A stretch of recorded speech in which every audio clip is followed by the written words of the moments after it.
Chapter 248. Xinyu almost fell into the deep affection in those eyes.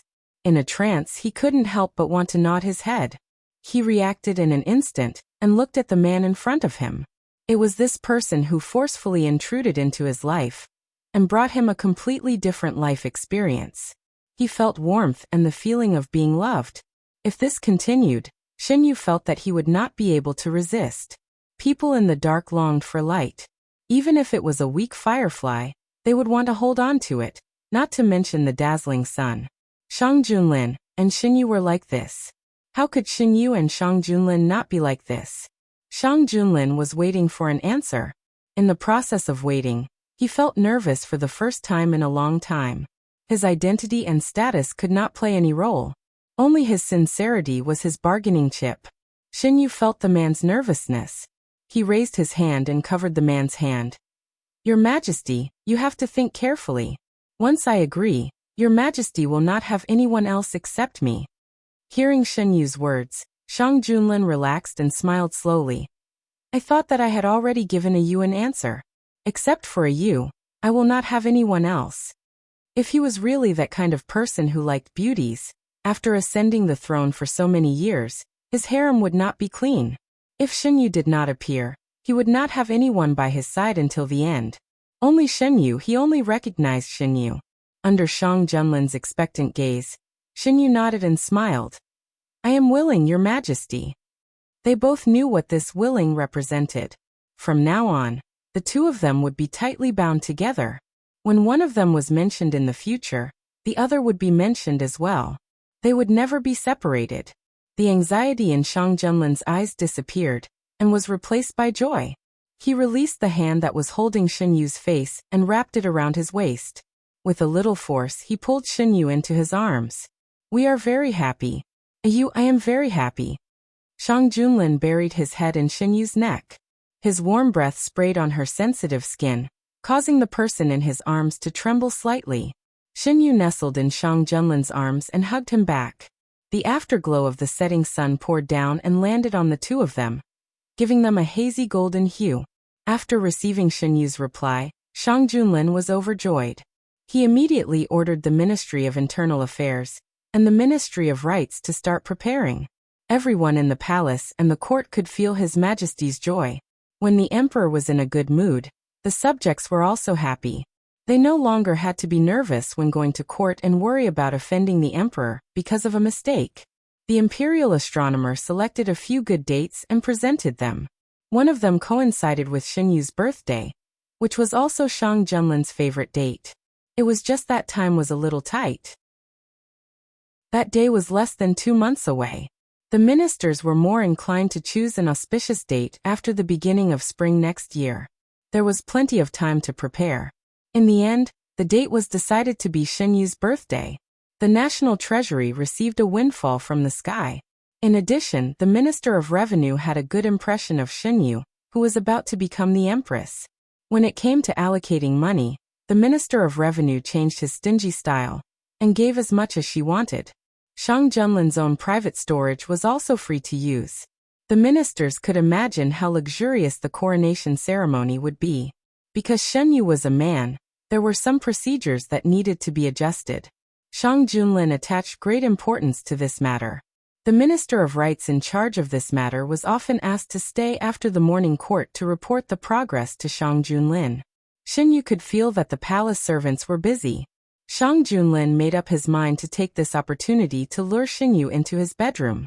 He ordered people to refurbish the bedroom. During this period, he even brought Xinyu over to see if he was dissatisfied with anything, or if he had any suggestions for changes. The palace had a palace specially built for the Empress. Xinyu observed for a few days and found that Shang Junlin only ordered people to refurbish the Emperor's bedroom. He didn't order people to refurbish the Empress's bedroom.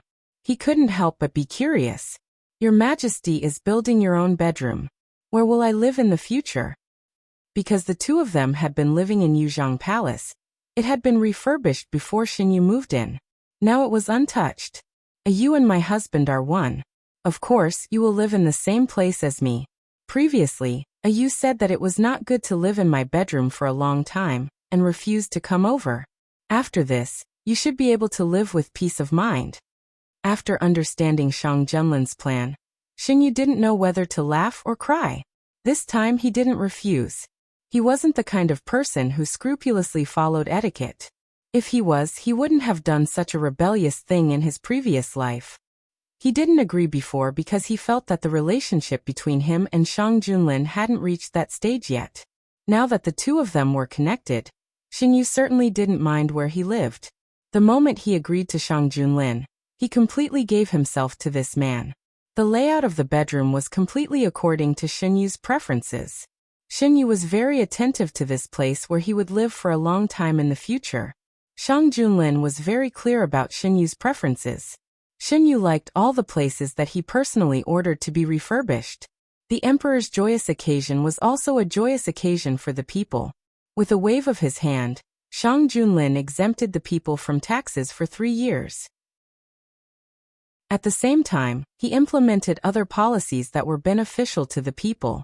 No matter how good it sounded, it couldn't compare to the actual benefits. Once the news was announced, the people were more optimistic about Xingyu being the empress. More than a month passed in the blink of an eye. The cold weather couldn't dispel the heat in the hearts. Amidst the anticipation of the people, the day of the coronation ceremony arrived. Xingyu got up early. Mushi brought people to help him put on the newly delivered red wedding clothes. His long black hair was tied up and fixed on the top of his head with an exquisite jade crown. Young master is so beautiful today. Mushi put down the ivory comb and sighed. The officials had been waiting for a long time. As soon as they entered the palace, they were shocked by His Majesty's extravagance. The decorations in the palace were extremely luxurious. Treasures that couldn't be found outside could be seen everywhere. It wasn't difficult to see how much His Majesty valued this day from the decorations. Although the preparation time was a bit rushed, the result didn't seem rushed at all. The officials walked all the way here and felt that they couldn't find a second such grand coronation ceremony in the history of Dahuan. At this moment, they didn't know that the shock had just begun. When it was almost the auspicious time, they saw the two people walking over together. Yes, it wasn't the emperor standing in the same place and the empress walking towards him. Instead, it was the two of them walking down the long stairs together. Xingyu didn't expect that Shang Junlin would be waiting outside the hall. After that, he stayed by his side. Shang Junlin was still wearing the black robe that symbolized the emperor's status. It was embroidered with a dragon pattern with vermilion thread, which complemented Xinyu's robe. The ceremonial officer stood at the side and read out a congratulatory message. Today was a good day with warm sunshine. One of Xinyu's hands was held in Shang Junlin's. The two of them slowly walked up the stairs to the top.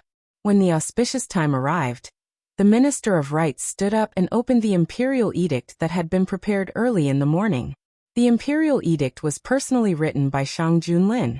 The first part was normal, but when it came to the latter part, the officials all widened their eyes and looked at Shang Junlin, who was whispering to Xingyu in disbelief. At this moment, their only thought was, how could His Majesty be so childish? Because of Xinyu's male identity, Shang Junlin chose Xingyu as the empress instead of the empress. However, this wasn't the main point. The main point was that the imperial edict said that the empress would share power with the emperor. What did this mean? It meant that everything that Shang Junlin owned would be shared by Xingyu as the empress. Seeing the empress was like seeing His Majesty. Shang Junlin didn't give Xingyu a fancy title, but what he gave Xingyu was incomparable. Some of the officials subconsciously wanted to speak out, but their sleeves were pulled down by the people beside them, and they barely restrained their movements. No matter what they thought, they couldn't ruin this ceremony. His Majesty was obviously determined to do this. The imperial edict had been written for so many days, but there was no news at all. Even if they opposed it now, what could they do? Nothing could change it. After the Minister of Rites finished reading, the surroundings fell into silence. Some of the officials were so shocked by the news that they hadn't come back to their senses. Some of them had mixed feelings, and some of them had the same expression from beginning to end. When Xingyu heard it, he was also shocked. Shang Junlin had mentioned the title Empress to him before, but the sharing of power had never been mentioned from beginning to end. After going through the process with mixed feelings, Xinyu was extremely tired. Compared to the grandeur of the ceremony, there was a tedious process. Fortunately, he only had to go through it once. After the ceremony, there would be a big banquet in the palace. Shang Junlin accompanied Xinyu back to his bedroom. Without him, the officials gathered together and talked about what had just happened. His Majesty did this. Are we just going to acquiesce? One of the officials asked. His Majesty really kept it a secret. He only let us know at the last moment. In fact, if you think about it carefully, it wasn't completely untraceable. His Majesty had set a higher standard than the previous Empress conferral ceremonies. At that time, he had even discussed it in the morning court. Isn't that? We all thought that this was to show His Majesty's love for the Empress? Who knew that this was His Majesty's real intention? Prime Minister and Feng Darren didn't know either? So what if we knew? So what if we didn't know? Even if we knew in advance, His Majesty wouldn't change his mind because of our opposition. Are we just going to let His Majesty do as he pleases? Actually think about it. If the Empress is here, Dahuan can continue to develop like it has in the past 2 years. It's not a bad thing. The Empress has received so much love, and His Majesty doesn't hide political affairs from him. If he really wanted to do something, he would have done it long ago. The Empress's character is trustworthy. Moreover, he is a man. It's a waste of his talent to only be in the harem. His Majesty probably thinks so too, so he made such a decision. The palace was a festive red. The decorations in the bedroom were also mainly red. The palace servants also wore red decorations. Everyone had a happy smile on their faces. Shang Junlin and Xinyu were very generous. They rewarded him for this joyous occasion. Xinyu walked to the bed and sat down. The bed curtains, quilts, pillows, everything was red. Mushi brought the food over. After putting it down, she left with the palace servants. Xinyu sat on the bed and looked up at Shang Junlin. The man's clothes today were slightly different from before. This royal robe was obviously a match for Xinyu's. Even the pattern on the cuffs was exactly the same. His Majesty is different from usual today. What's different? You look especially good today. Xinyu smiled. You too. Shang Junlin stared at him. Xinyu looked very different today. His black hair was tied up high. Coupled with his dignified wedding dress, he was so dazzling that people couldn't take their eyes off him. Xinyu turned his face away slightly. His face was flushed because of Shang Junlin's gaze. Shang Junlin retracted his gaze and brought over a bowl of hot chicken porridge. Are you hungry? Xinyu touched his stomach and nodded. He took the bowl from Shang Junlin. After eating, he regained some strength. Fortunately, there is only one Empress coronation ceremony. If there is another one, I won't do it. The entire process took almost an entire day. He even had to get up very early in the morning. Shang Junlin sat beside Xinyu. Does you want to do it again? No. Xinyu picked up a handkerchief and wiped his mouth. He asked about what happened during the day. His Majesty, it's fine if you confer the Empress, but why did you also create a power-sharing arrangement? At that time, Xinyu noticed the expressions on the faces of the ministers. It was obvious that Shang Junlin hid this matter from the ministers. Didn't you say that you would give you a birthday gift? You promised me. Even if you wants to back out now, it's too late. Shang Junlin looked at Xinyu with tender eyes. Your Majesty, aren't you afraid that you will be flooded with impeachment memorials tomorrow? This kind of thing had only happened once in history. Xinyu didn't think that the ministers would accept it well. You doesn't need to worry. Since I did this, I naturally considered their objections. There won't be any problems. Shang Junlin caressed Xinyu's face. Under the contrast of red, the youth's skin looked fairer. His lips were red and tempting. From now on, Xinyu would completely belong to him. Everyone in the world would know that they only belonged to each other. Thinking of this, Shang Junlin's chest heated up. Xinyu tilted his head and rubbed Shang Junlin's hand. Your Majesty, this is the big gift you mentioned? Not at first. I originally wanted to ask you if she wanted to be my Empress after the birthday banquet. I didn't expect those ministers to bring it up first. I can't be outdone by those ministers. Since they brought up the matter of the Empress first, I will give you unparalleled power in the world. Your Majesty, Why are you competing with those ministers? Xinyu found it funny. I want to give you the best of everything. It's not a competition, Shang Junlin thought. Even if he didn't do this, he would give Xinyu everything. When you really like someone, you will want to give them everything. You want to give them the best of everything.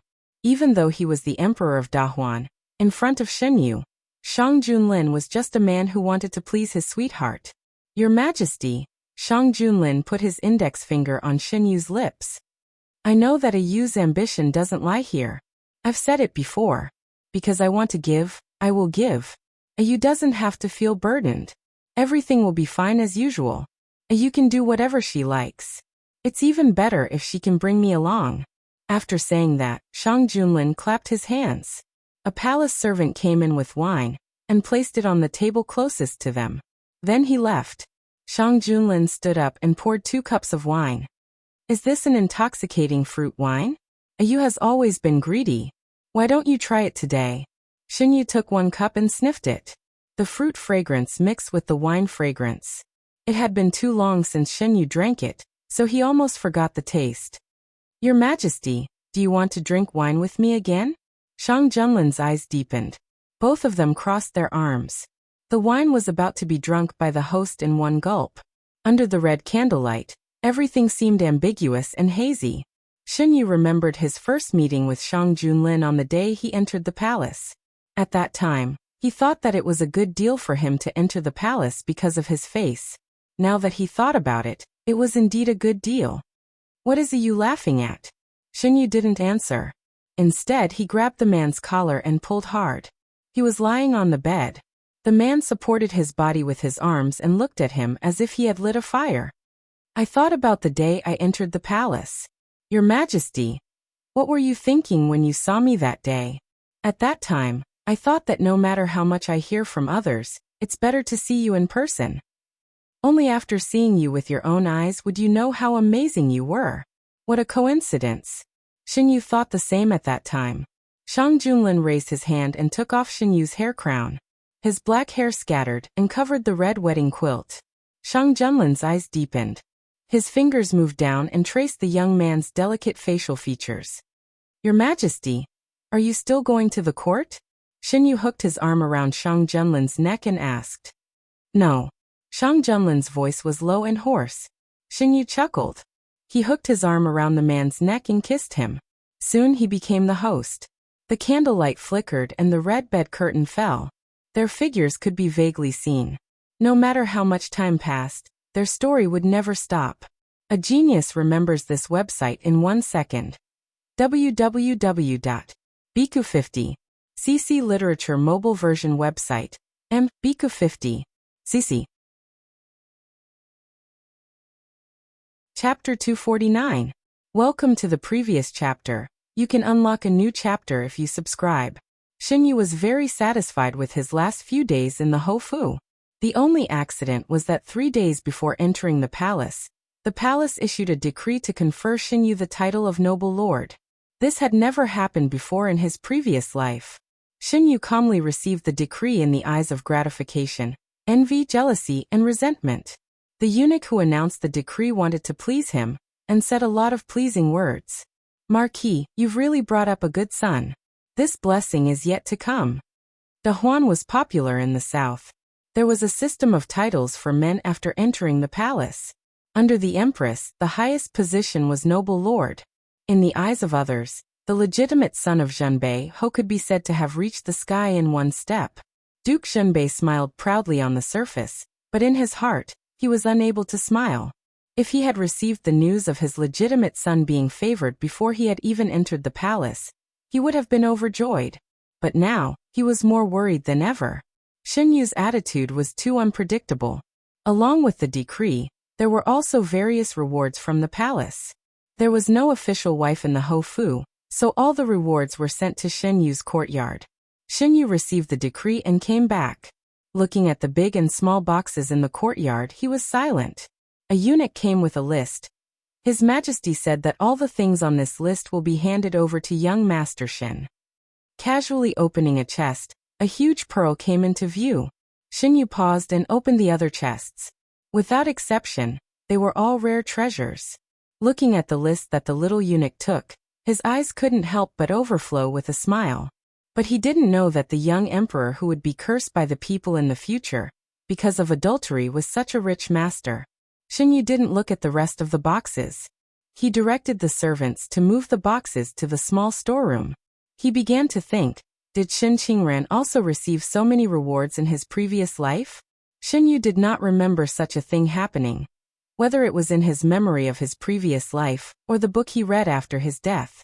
When Shen Qingran entered the palace, he did not receive the title of noble lord, nor did he receive any additional rewards. Just because he was the eldest son of Count North Marquis, he could not let the man sitting high on the throne think highly of him. Young master, it seems that Her Majesty likes you very much. Mu Shi took off the cloak for her weak and sickly young master, feeling a little happy. The people who served Xinyu came and went. Mu Shi was one of the few who stayed.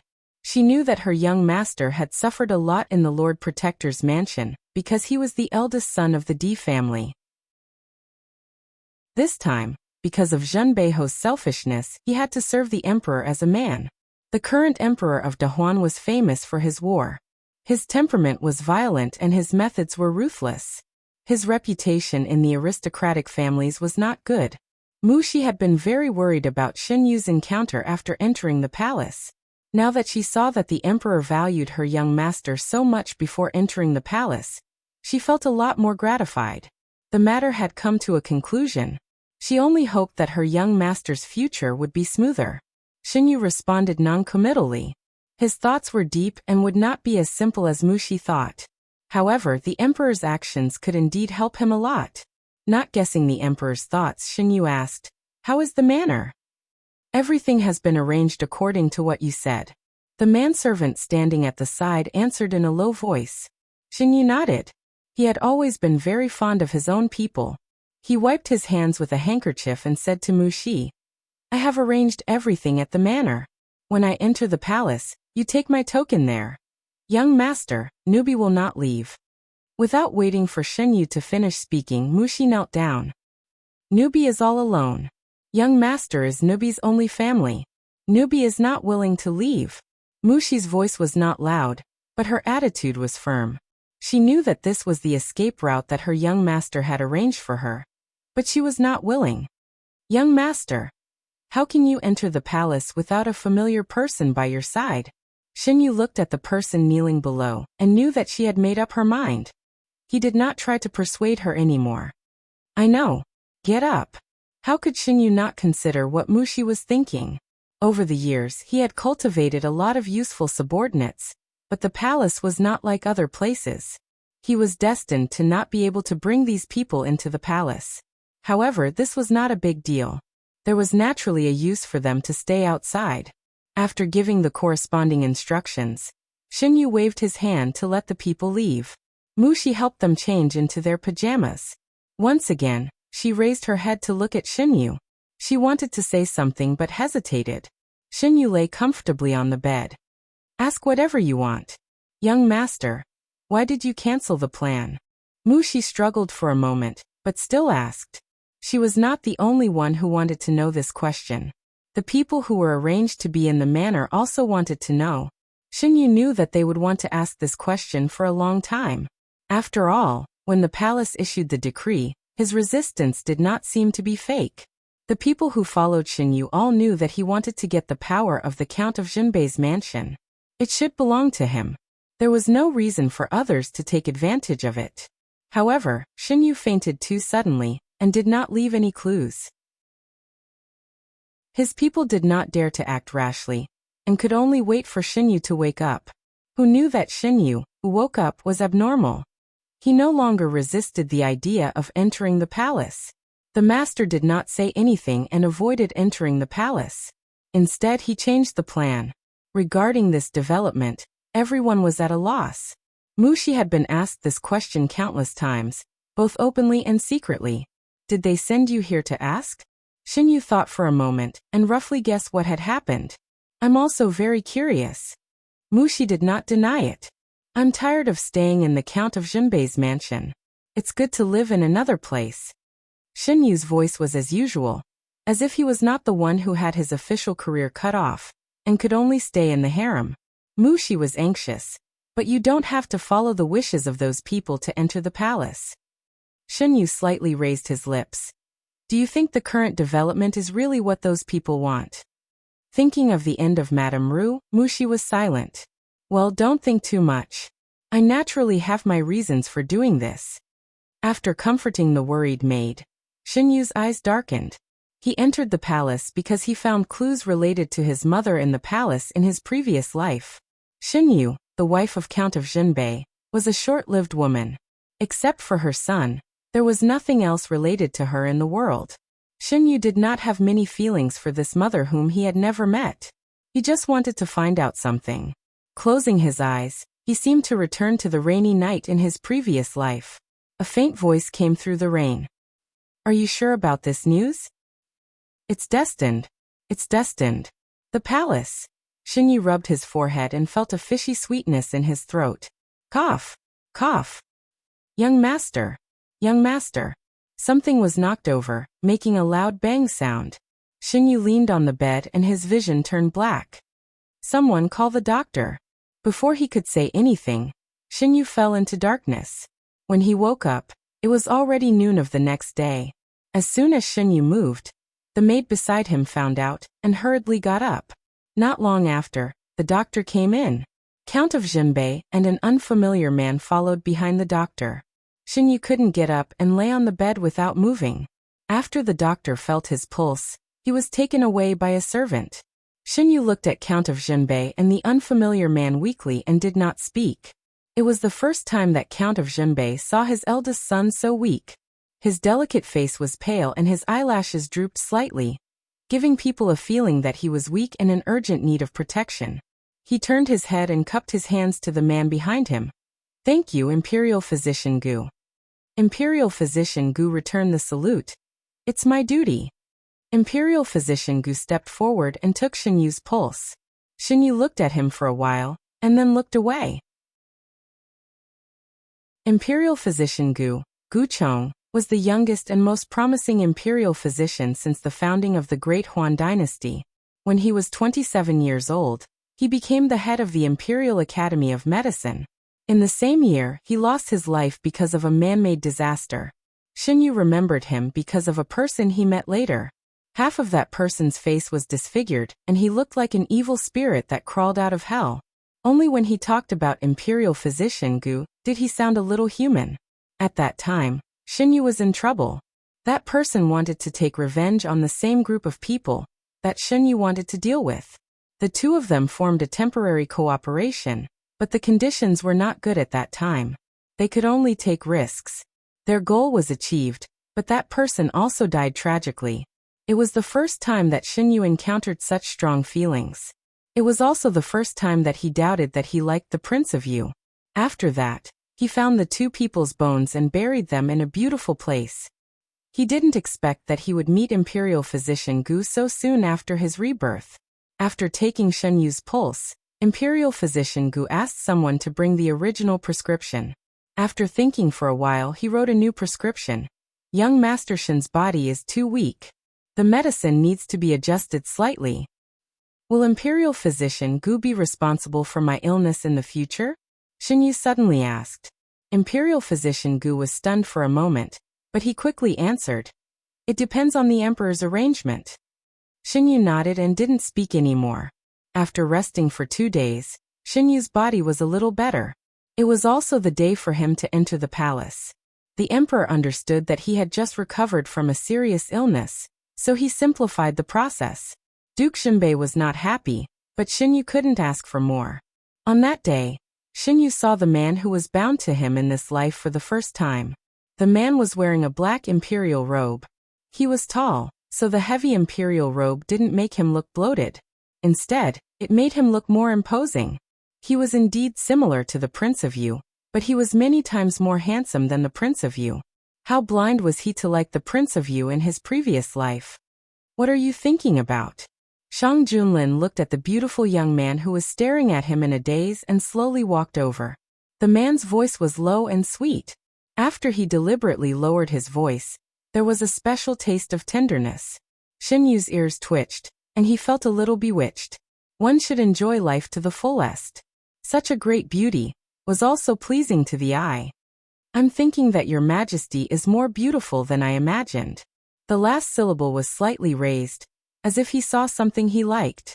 No one noticed that the young emperor, who had always been calm, paused his footsteps. You like me? Shang Junlin strode over and stood by the bed. He looked down at the young man who was sitting on the bed, and a sense of oppression poured down. This was the pressure of a superior, with a murderous aura. The palace servants on the side had already knelt down and trembled. Only Shen Yu's expression didn't change. Who doesn't like your majesty's heavenly appearance? In the silence, Shen Yu raised his head, and a smile spread in his eyes. I naturally like it very much. The south of Dahuan was popular, and there was a system of titles for men who entered the palace. After the empress, the highest position was the noble lord. In the eyes of others, the legitimate son of Duke Xinbei's family could be said to have reached the sky in a single bound. Duke Xinbei smiled proudly on the surface, but in his heart he was unable to smile. If he had received the news of his legitimate son being favored before he had even entered the palace, he would have been overjoyed. But now he was more worried than ever. Shen Yu's attitude was too unpredictable. Along with the imperial edict, various rewards from the palace came to Duke Xinbei's residence. Duke Xinbei's residence didn't have a proper wife, so all the rewards were sent to Shen Yu's courtyard. Shen Yu came back after receiving the imperial edict. Looking at the big and small boxes in the courtyard, he was speechless. A eunuch came over with a list. His Majesty said that all the things on this list will be handed over to young Master Shen. Genius 1 second. Remember this website. www.biku50. CC Literature Mobile Version Reading URL. Biku50. CC. Chapter 250. After the crown ceremony, Shang Junlin made many crowns for Shen Yu. There were all kinds of materials. Even if Shen Yu wore different crowns every day, he could wear them for a long time. The makers of the crowns were all skilled craftsmen. Some showed his identity, while others were popular outside the palace. Shang Junlin vowed to do it. Shen Yu had to have what others had, and he had to have more. When conditions permitted, Shang Junlin would personally choose a crown for Shen Yu and tie up his hair in the morning. Shang Junlin was very good at these things. Your Highness, this is the new crown sent by the Imperial Household Department. There are also new materials. See if there is anything you like. It can be made into new clothes next year. The head of the Imperial Household Department came in person. Behind him was a palace servant with a tray. On the tray were items for Shen Yu to choose. This was the third time at the end of the year. Since Shen Yu and Shang Junlin got married and became the empress, the Imperial Household Department came several times in less than a month to buy all kinds of things for Shen Yu. The specifications of the items used by the empress and the emperor were slightly different. Shang Junlin made up his mind to give Shen Yu the best. Many of Shen Yu's things were left in Yuzhang Palace, including the clothes that represented the emperor's identity. After Shen Yu moved into the emperor's bedroom, Shang Junlin waved his hand and changed everything. Shen Yu didn't need to get up. The palace servant came in with a tray for Shen Yu to choose. Shang Junlin was handling the memorials. The northern desert had entered a critical period. There were new news every day. If everything went well, it would be finished by the end of the year. The imperial court was busy with this matter. After the people from the Imperial Household Department came in, he put down his work and came over to sit beside Shen Yu. Your Majesty, what do you think of this jade crown? Shen Yu picked up a jade crown on the wooden tray. It was small and exquisite. It was made of white jade. It was translucent and shiny. Shen Yu's slender white fingers held the jade crown. It was more flawless than the beautiful jade. It's very beautiful. Shang Junlin's eyes fell on Shen Yu's fingers. It was unknown whether he was talking about the jade crown or Shen Yu's hands. These crowns were impeccable in terms of material and shape. The fact that they were chosen and presented showed that they were extraordinary. Shang Junlin especially liked one that was inlaid with a red gem. After the crown was the cloth. Without even thinking, Shang Junlin had the clothing bureau make clothes. After the people from the Imperial Household Department left, Shenyu pulled on Shang Junlin's sleeves. Since Shenyu entered the palace, Shang Junlin would ask the people from the Imperial Household Department to come over every once in a while to make new clothes for Shenyu. Shang Junlin seemed to have found a hobby. He liked this process very much. After the relationship between the two improved, it became even more intense. It was no exaggeration to say that Shenyu had so many clothes that he couldn't wear them all. The clothes that he brought from the residence of Zhenbei were directly ignored. Shenyu almost couldn't remember what those clothes looked like. The clothes he wore every day were sometimes sent by Muxi. Sometimes, they were sent by Shang Junlin. If he didn't see Muxi and her people tidying up his clothes 2 days ago, he wouldn't know that he had so many clothes. A Yu's identity is different now. Of course he needs new clothes. Shang Junlin didn't feel that there was anything wrong. His own clothes were almost the same, but he gave Shenyu a lot of styles. Not only were the clothes popular in Dahuan, Shang Junlin also planned to prepare a few more clothes popular in other places for Shenyu. For example, the clothes in Ji Clan last time. But I haven't worn many of them yet. Shenyu was the kind of person who wouldn't treat himself unfairly. When he had the ability to make his life more comfortable, he would naturally choose a more comfortable life. But this didn't mean that he would overly pursue material desires. I remember. You promised to wear clothes that I liked before. You haven't worn them yet. Shang Junlin held Shenyu's hand and led him to sit on the soft couch at the side. The soft couch was slightly smaller than the one in Yuzhong Palace. In winter, it was very warm for the two of them. The fire in the palace was very strong. Everything was according to Shenyu's habits. Even if they changed to a new place, Shenyu always felt that it was the same as before. Only the wandering dragon patterns showed that this was the palace that belonged to the emperor. Which one? The red one. You promised to wear it for me tonight. Shang Junlin moved closer to Shenyu's ear and laughed softly. His hot breath burned the sensitive earlobe. Unsurprisingly, the earlobe's crimson color spread. The man's eyes gradually darkened as he took in all the changes. He opened his mouth and took a bite of the bright red fruit. Shang Junlin's behavior successfully changed the topic to an unspeakable direction. Shenyu's body trembled. His body remembered the man's touch very deeply. The two of them had been together for so long. They had done everything they should and shouldn't do. They were very familiar with each other's every reaction. The snow-white skin gradually turned crimson. Shenyu's body reaction was as green as ever. He heard the man's chuckle overflowing from his throat. After so many times, why hasn't you adapted yet? Shenyu pushed Shang Junlin. Don't bite. Shang Junlin let go of Shenyu's earlobe from Lu Russian. The crimson color on his ears became more intense. Shenyu covered his ears and glared at Shang Junlin angrily. Shenyu remembered. Because many things happened later, the two of them had forgotten about this dress. He didn't expect Shang Junlin to suddenly remember it. Your Majesty, why do you still remember this? There was a slight gasp in his voice. He didn't know how seductive he was at this time. The corners of his eyes were slightly red, and there were some tears in his eyes. The man's throat tightened. Shang Junlin pinched Shenyu's chin, lowered his eyes and kissed the young man's lips. I remember everything you said. The palace servants had already retreated. Only Shenyu and Shang Junlin were left in the hall. During their movements, there was a rustling sound of clothes rubbing against each other. There was a slight sound of water, and gradually heavier breathing. Shenyu was kissed thoroughly. Shenyu struggled to break free. Even his fingertips were numb. After 3 days of indulgence, Shenyu rested for a long time. Shang Junlin knew that he had gone too far, and didn't dare to show any dissatisfaction. For the next few days, he looked at Shenyu with dissatisfaction. Shenyu finally relented. Shang Junlin didn't dare to be too presumptuous. It was really difficult to let a person who had tasted the feeling of being full be forced to starve. Later, when he finally had the chance to eat, he could only eat half full. Shenyu also knew. So generally, as long as Shang Junlin didn't go too far, he wouldn't say anything. He could feel Shang Junlin's desire and dependence on him.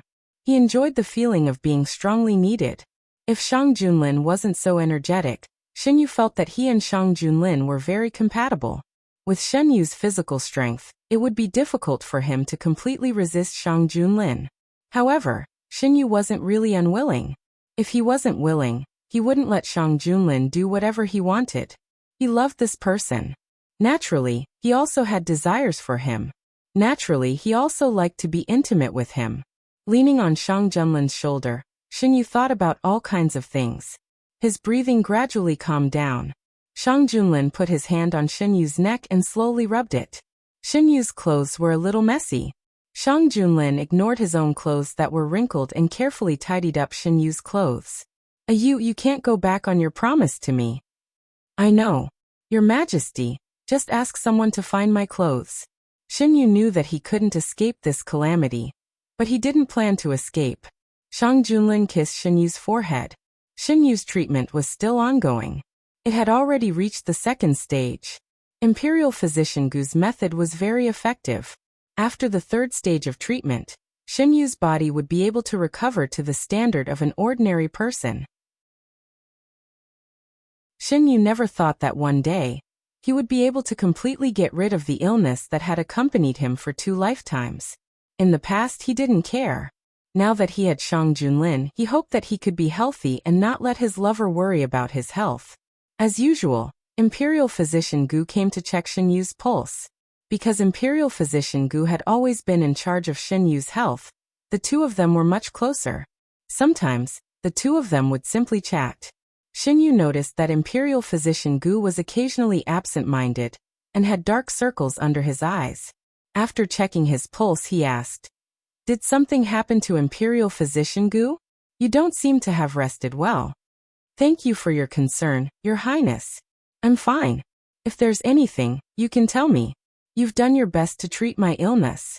If there's anything you need help with, you can tell me and Your Majesty."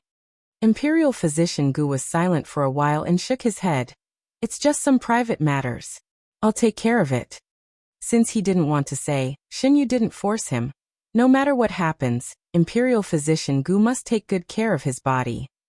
When Shang Junlin came back from dealing with court affairs, Shen Yu mentioned it to him. "It's because of Gu Huai. There seems to be some conflict between them." Coincidentally, Shang Junlin had heard about this matter. Since Imperial Physician Gu said that he could handle it, Shen Yu didn't intervene. He just said half-jokingly, "Your Majesty, you can't let General Gu bully Imperial Physician Gu." With Gu Huai's feelings for Imperial Physician Gu, he shouldn't hurt him. "I'll let people pay attention."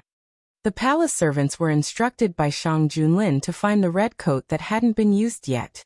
The cloth of this coat was very light and thin. It was like a cluster of mist, as if it would disperse with a gentle breeze. Shen Yu never went back on his word. The hot water in the bathtub had been prepared in advance. Amidst the dense steam, a white wrist pulled open the gauze curtain. What followed was a touch of red. The young man was dressed meticulously. His black hair was tied up high. Shang Junlin's favorite jade crown was used to tie up his hair. The floor was covered with a thick velvet carpet. The young man didn't wear shoes or socks. He walked barefoot step by step. The bathtub was built in a gorgeous palace. On the other side of the bathtub was a very large bed. At this moment, a man wearing an imperial court robe was sitting on the bed. He stared at the young man who was approaching step by step without blinking. The young man's expression was very serious. It was too serious. Instead, it revealed an indescribable desire. This was because the red coat he was wearing was translucent. Every part of his body was tightly wrapped, but it was half hidden. As he walked, his bare feet peeked out from the layers of clothes. Under the contrast of the red, they looked even fairer. Shang Junlin's gaze swept over Shen Yu's body inch by inch. The aggression gradually increased. It was as if there was a substance in his gaze. It was hot and dense, as if it could burn someone. Shang Junlin didn't move. His burning gaze fell on Shen Yu until Shen Yu walked in front of him. "Do you like it, Your Majesty?" Shen Yu asked softly. "I like it." Shang Junlin raised his head. The strong emotions in his eyes almost overflowed. "I've agreed to Your Majesty's request. Shouldn't Your Majesty also agree to a request of mine?" Shen Yu's movements were extremely slow. Every step she took seemed to be stepping on Shang Junlin's heart. The distance between the two of them got closer. Shang Junlin could smell the faint medicinal fragrance coming from Shen Yu's body. What is it you want me to agree to? He only realized how hoarse his voice was after he spoke. Shang Junlin tried his best to restrain his crazy desire. Your Majesty will know in a while. Shen Yu chuckled as she straddled Shang Junlin's body. She felt the man's body tense up. The smile in her eyes deepened. The red coat and the black coat were stacked together. One was soft like mist, the other was heavy and solemn. They intertwined with each other. What is you doing? Shang Junlin's breathing became heavier, and his voice became hoarser. He felt something soft rubbing against the side of his face. His hands were tied. Sweat dripped from his forehead. Shang Junlin laughed involuntarily. When did you wear this?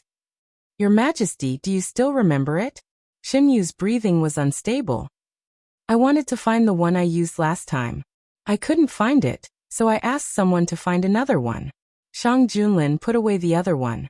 Shang Junlin naturally wouldn't say anything. Shen Yu was tied up loosely and was easily untied.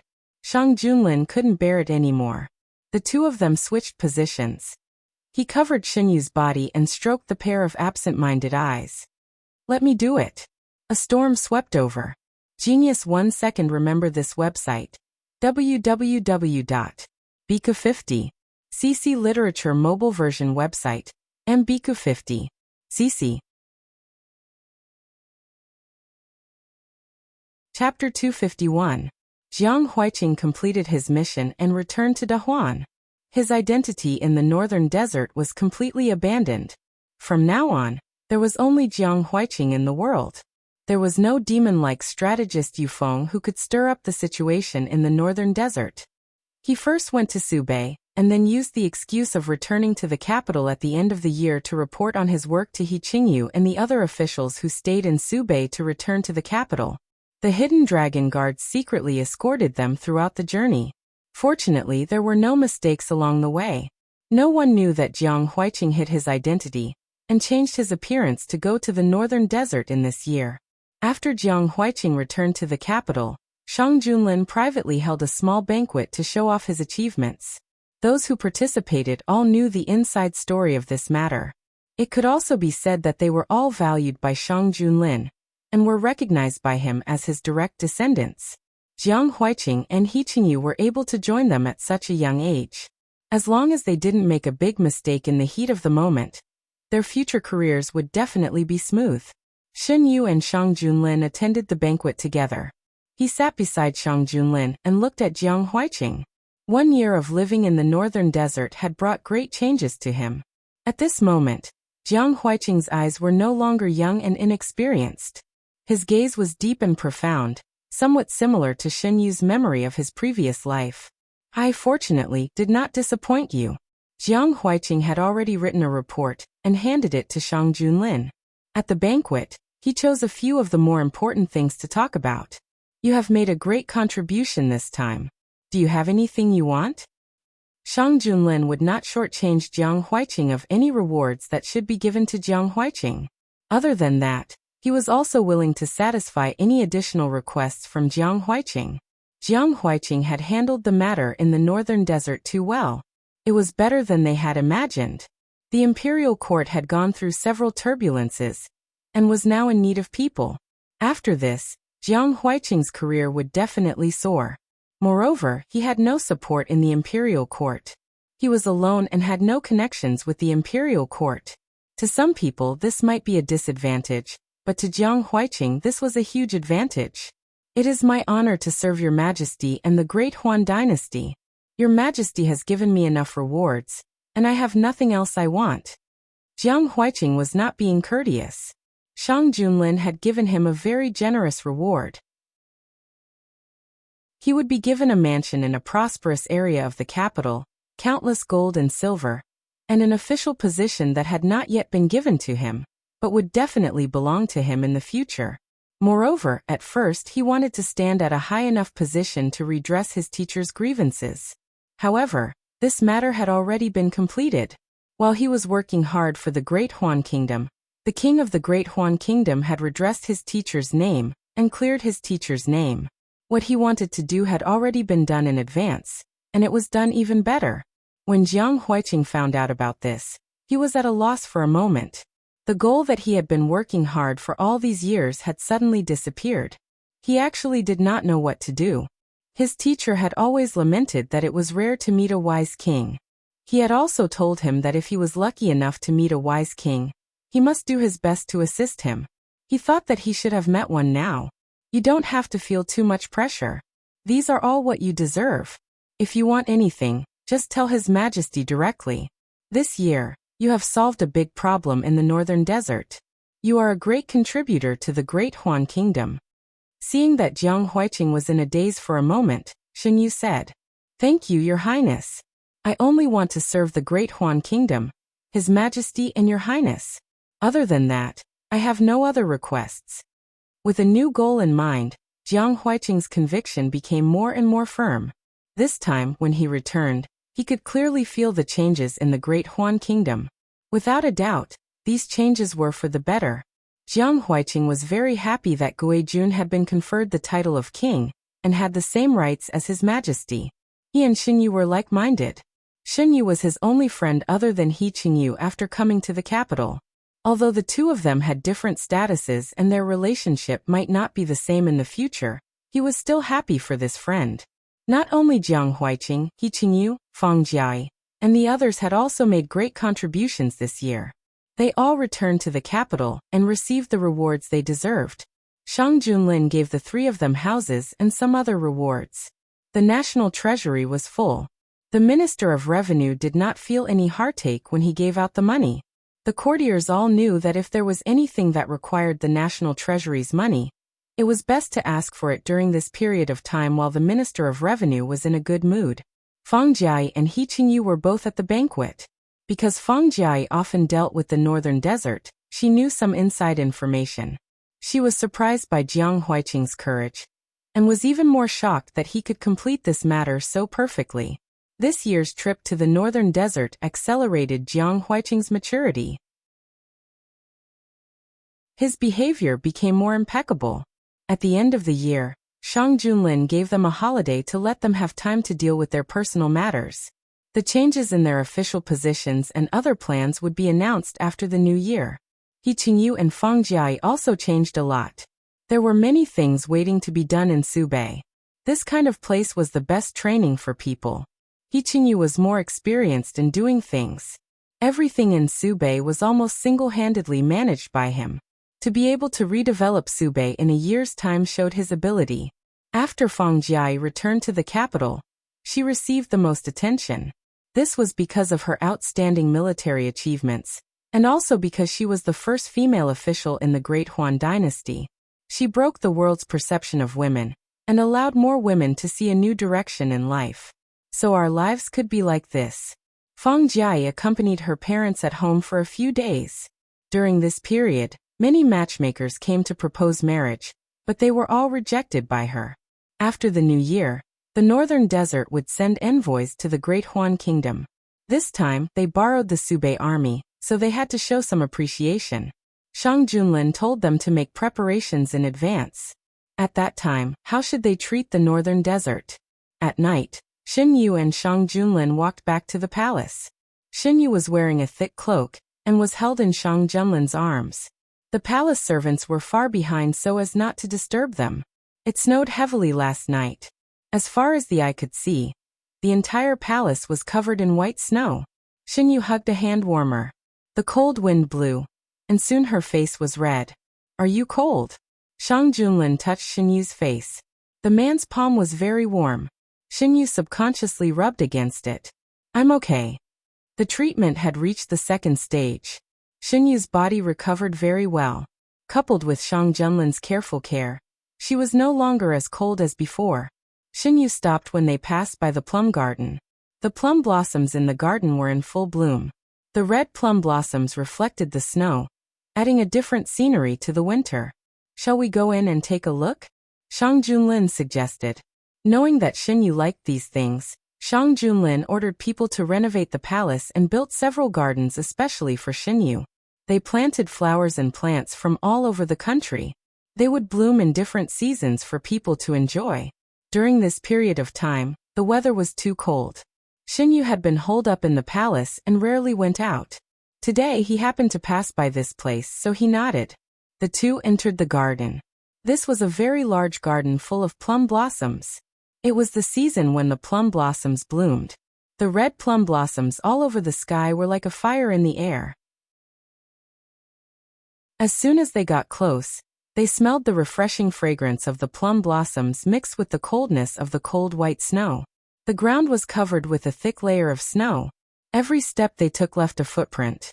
The two walked all the way in, leaving a trail of footprints. Xinyu looked back at the footprints behind him. The snow is so big that we can build a snowman. The moon tonight was very big and round. Under the moonlight, the world was as bright as day. Xinyu and Shang Junlin were in the plum garden, so it didn't affect their vision at all. The branches of the plum blossoms were also covered with snow.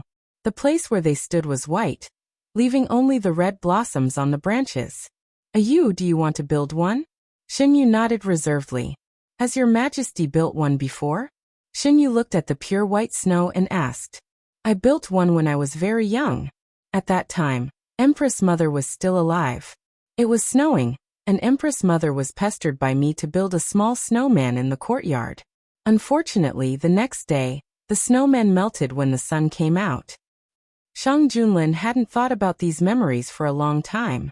After Empress Mother passed away, his life turned into a completely different path from before. He had to do his best to survive, so he didn't have time to play with the snow without worries. During the most difficult time at the border, he relied on a handful of snow to survive. Have you built one before? Xinyu shook his head. He had never built one before.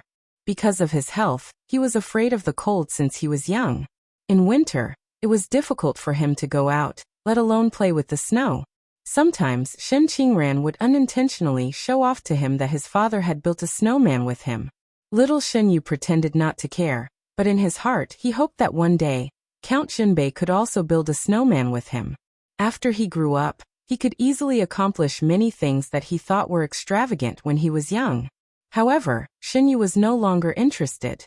He understood that what he once desired was not the snowman itself, but something else. After he got together with Shang Junlin, many of the things that he couldn't accomplish in the past were completed by other men. The gap in his heart was filled little by little.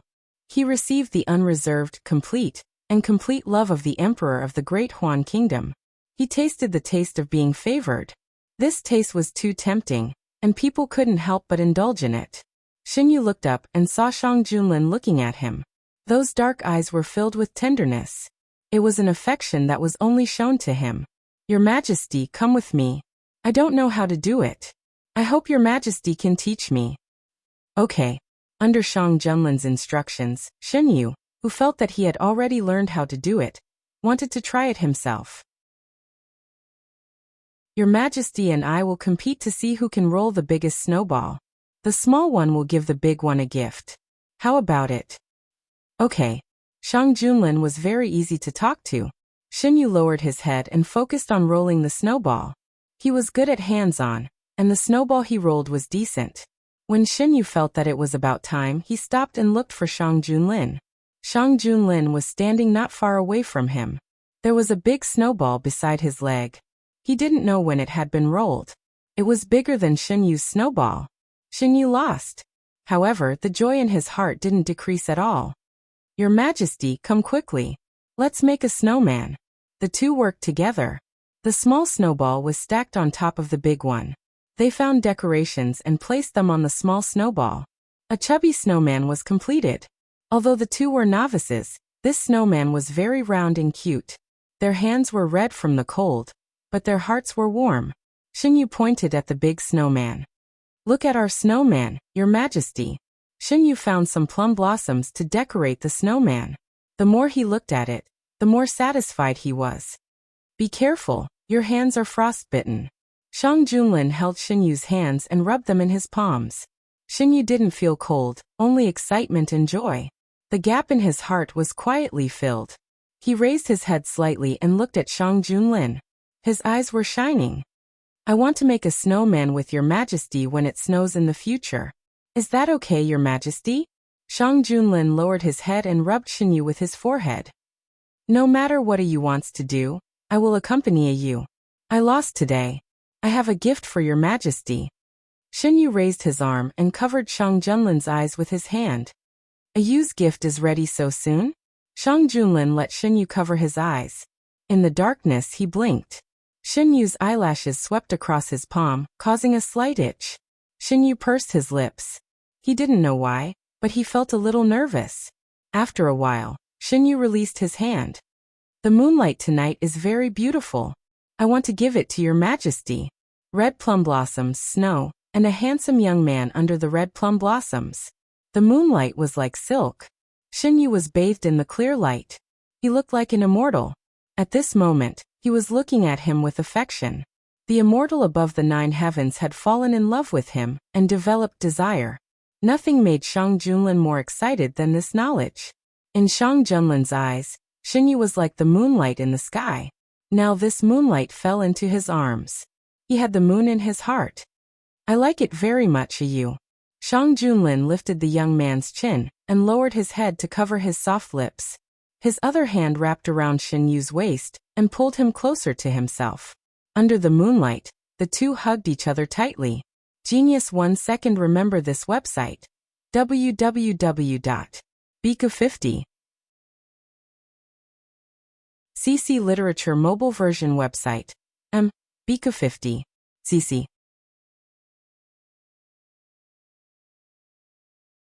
Chapter 252. At the beginning of spring, the northern desert sent envoys over. Fang Jiai, Jiang Huiqing, He Qingyu, and the others who had performed well had all stayed in the capital. The official appointment had also been made, and Fang Jiai had taken up a post in the Honglu Temple. When the envoys of the northern desert saw Fang Jiai and the other officials of Honglu Temple, they were stunned. Xinyu and Shang Junlin discussed this matter in the palace. The envoys of the northern desert have arrived in the capital, right? Xinyu handed Shang Junlin a cup of tea. The new tea was served in the palace. The weather was getting warmer in spring. Xinyu and Shang Junlin enjoyed the sunshine in the pavilion outside and tasted the new tea. They're here. They should have checked in at this time. Shang Junlin took a sip of the tea. The new emperor of the northern desert sent someone here to show his goodwill. It is said that there are also members of the royal family. Xinyu took the tea prepared for himself.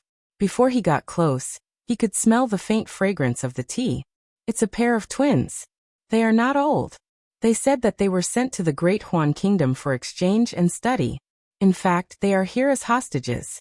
The new emperor of the northern desert doesn't have much affection for the royal family of the northern desert. He is very tactful.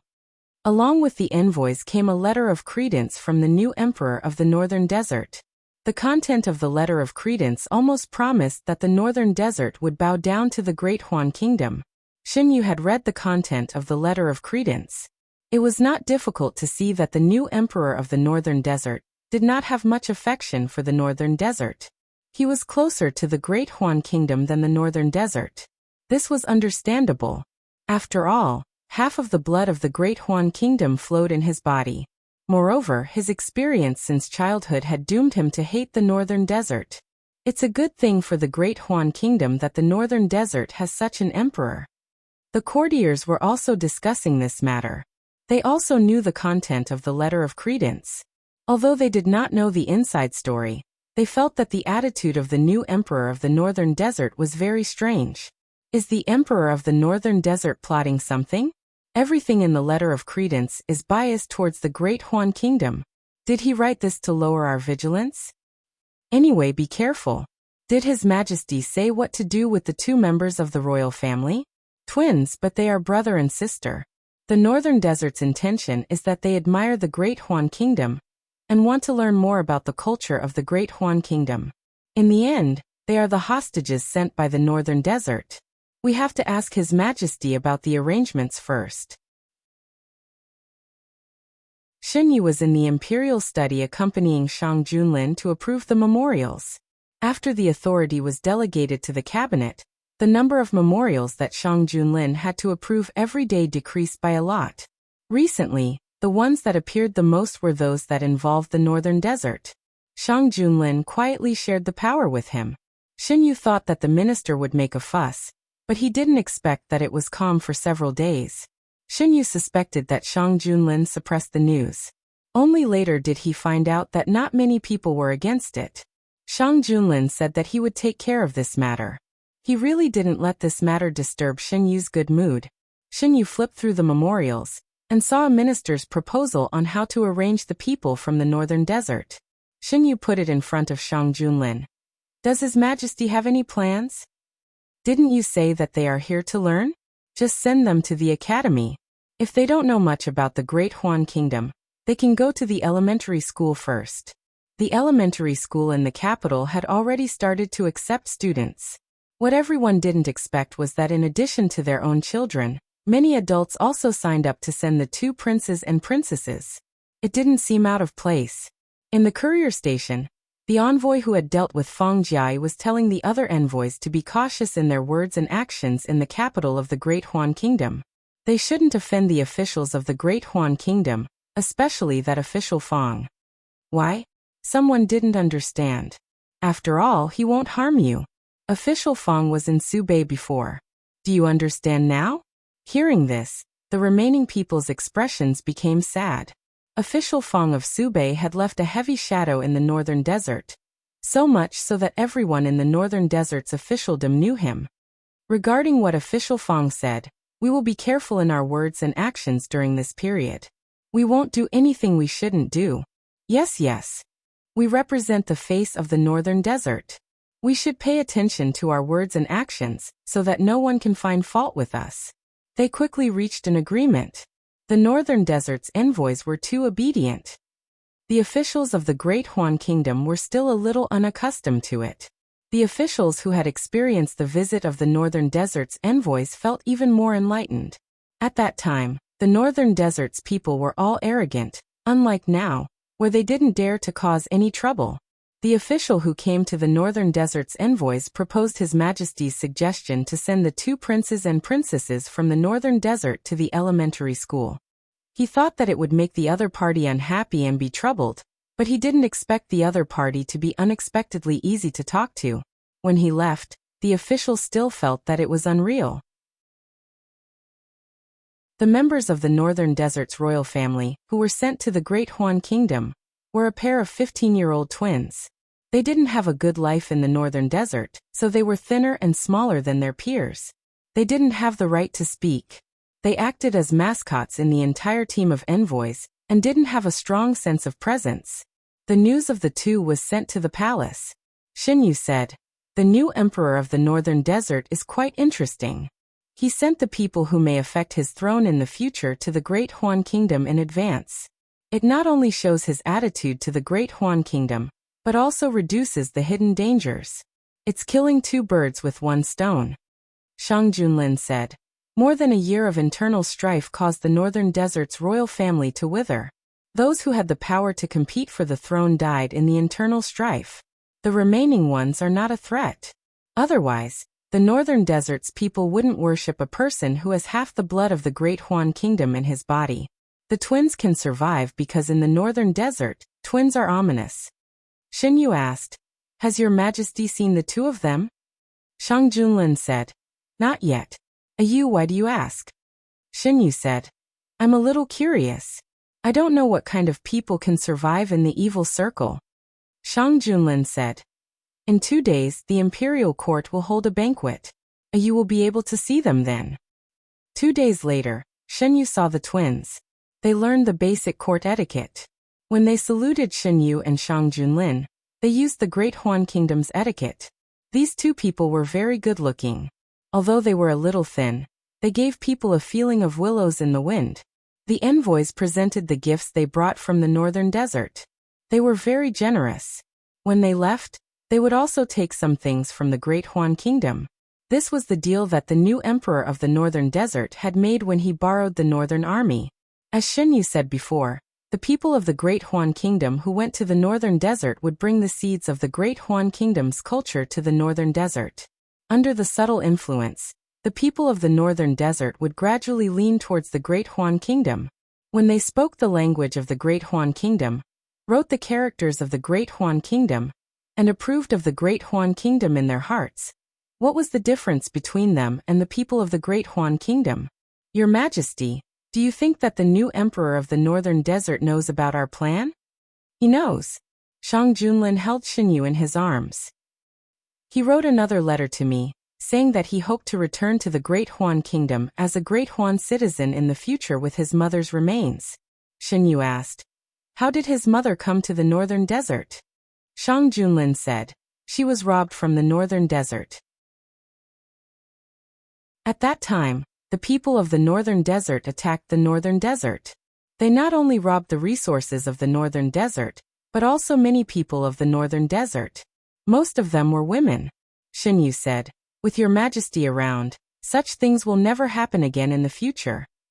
Shang Junlin lifted the chin of the person in his arms. You trust me that much? Your Majesty has already done it, haven't you? The Great Huan Kingdom was becoming more and more powerful. The attitude of the surrounding countries towards the Great Huan Kingdom was already different from before. They didn't dare to try to tear off a piece of meat from the Great Huan Kingdom like before, because as long as they made a move, what awaited them would be the Great Huan Kingdom's cavalry. Not only did they not dare to make a move, but some small countries even took the initiative to ask for protection. They volunteered to become the Great Huan Kingdom's subordinate countries to avoid being bullied by other countries. Xinyu believed that the Great Huan Kingdom's territory would continue to expand under the leadership of Shang Junlin. Before the arrival of summer, Xinyu's body was completely healed. Imperial Physician Wu retired, and Imperial Physician Gu smoothly took over his position. At this time, no one dared to say a word. Your Majesty, I want to open a free clinic among the people to treat the poor people. After recovering from his illness, Xinyu felt that he should do something. Even in the capital, there were a lot of people who couldn't afford to be treated, not to mention other remote places. Xinyu had been tortured by his illness for a long time. He knew how uncomfortable it was to be sick. After being reborn, he got rid of the illness that had troubled him for a long time. However, there were still many people in the world who didn't have the ability to treat their illness even though it wasn't serious. You can do whatever he wants to do. In the end, Xinyu used his own money to open a free clinic in the Great Huan Kingdom. Those that were close to the capital were treated by the imperial physicians of the Imperial Hospital. For those that were far away, Xinyu used his own money to invite the doctors from all over the country to spend 2 days each season to provide free clinic for the people. During these 2 days, Xinyu paid for the consultation and medicinal herbs. Many poor people who were tortured by the illness were treated. They remembered Xinyu in their hearts and spontaneously set up longevity plaques for Xinyu in their homes. They prayed that the heavens would bless the Empress to be healthy and live in harmony with His Majesty. The scope of the examination that was originally only held in the Ministry of Works was expanded. Shang Junlin set up a new department in the Imperial Court, the Bureau of Natural Resources. It was independent of the Imperial Court and was only responsible for researching new things. People with skills were selected from all over the country to enter the Bureau of Natural Resources to display their strengths. The existence of the Bureau of Natural Resources would allow the future Great Huan Kingdom to lead the world in terms of technology. Everyone believed that under the governance of Xinyu and Shang Junlin, Great Huan Kingdom would become better and better. Shang Junlin also knew that all these changes were brought about by Xinyu. Xinyu had brought a miracle to him and Great Huan Kingdom. Knowing what Shang Junlin was thinking, Xinyu hugged his neck and said, Your Majesty, do you think that I'm so amazing? You has always been amazing. Shang Junlin pulled her into his arms. If it wasn't for Your Majesty's foresight and trust in me, I wouldn't be able to display even a little of my abilities. All of this is clearly due to Your Majesty's contributions. I'm just saying a lot of things, but it's Your Majesty who really put them into practice. Xinyu said seriously. After experiencing 2 lives, Xinyu knew better than anyone how precious this unconditional trust was. I believe in you, and you also believes in me. I and you should be together. Yes. Xinyu leaned into the man's arms and nodded slowly. In this world, there was no one who understood him better than Shang Junlin, who could accommodate him and tolerate him more. It's so good to be with your majesty, Xinyu murmured. Then you must always be with me. Shang Junlin hugged the person in his arms even tighter. Good. Xinyu raised her head and pecked Shang Junlin's lips. Alin will always belong to me, and I will always belong to Alin. Genius 1 second. Remember this website. www.bika50. CC Literature Mobile Version Website. Bika50. CC.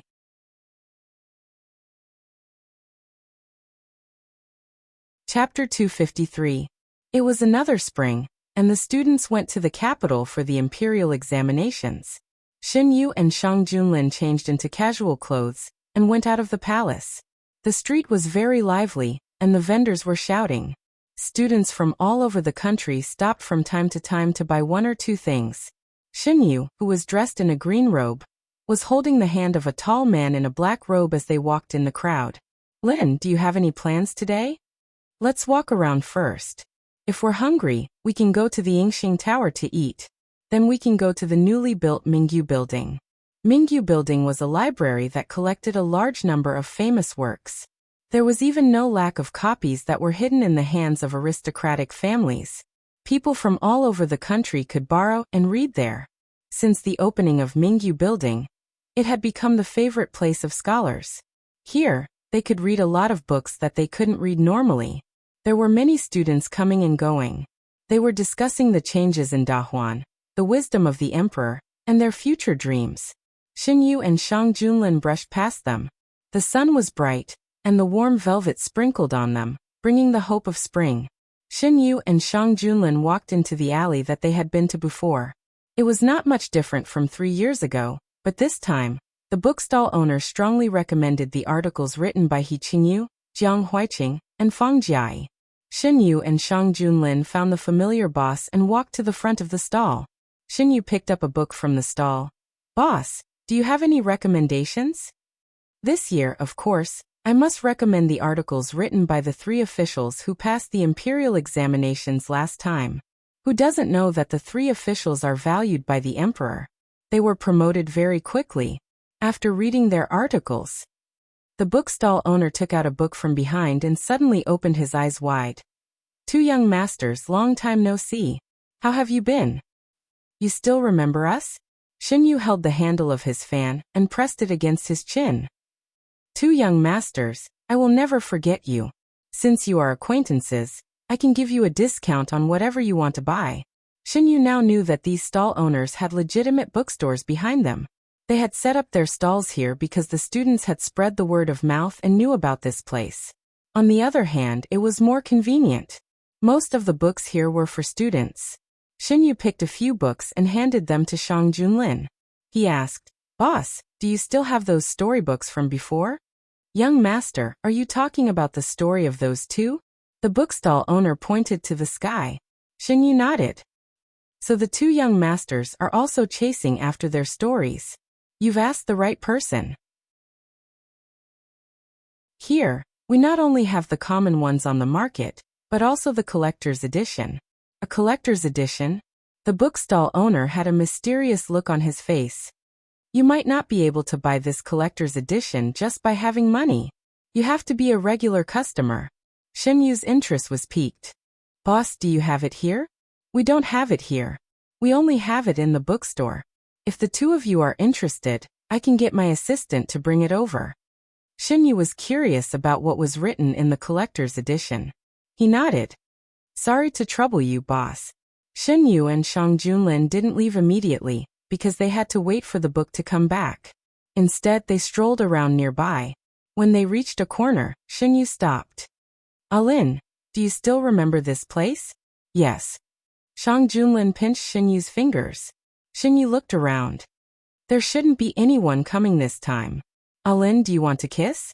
Shang Junlin lowered his head and kissed Xinyu directly. He answered with his actions. Xinyu's waist was held. He raised his arm and wrapped it around Shang Junlin's neck. He was immersed in this kiss. Their lips and teeth touched, and their breaths merged. Their senses of the outside world gradually faded away. They could only feel each other. 3 years ago they kissed here. At that time, Xinyu didn't know that in the future, his eyes and heart would be filled with this man. 3 years later, they had experienced a lot. Their relationship had also stabilized. They returned to the same place and did the same thing. The feeling was completely different from the first time. A gentle breeze blew past, but it couldn't blow away the thick warmth. After a long time, Xinyu was released. Shang Junlin pressed his forehead against Xinyu's. You is now mine. No one can take it away. Even if someone comes to take it away, I won't go with him. From the beginning to the end, I will only choose Alin. Their breaths intertwined, and warmth flowed around them. Outside the alley, there were sounds of conversation from time to time. In the corner, there was only the two of them. No one disturbed them. When they returned to the bookstall, Xinyu's lips were a little brighter than before. There was also a light pink on his face. Shang Junlin was the same as before. The collector's edition was sealed in a brocade box. The price was much more expensive than the normal edition. Shang Junlin paid for it without hesitation. He took the book that Xinyu had chosen. After leaving the alley, the hidden dragon guards who were following behind them appeared. They took the book from Shang Junlin's hands and disappeared again. Xinyu and Shang Junlin continued to shop. The two of them walked and stopped. They bought a lot of things. They were all bought by Xinyu because he was in the mood to do so. There were some folk toys and snacks. Xiaoyu. Hearing someone call his name, Xinyu turned around. A young man in white stood in the crowd and looked at him. Jiwuwang.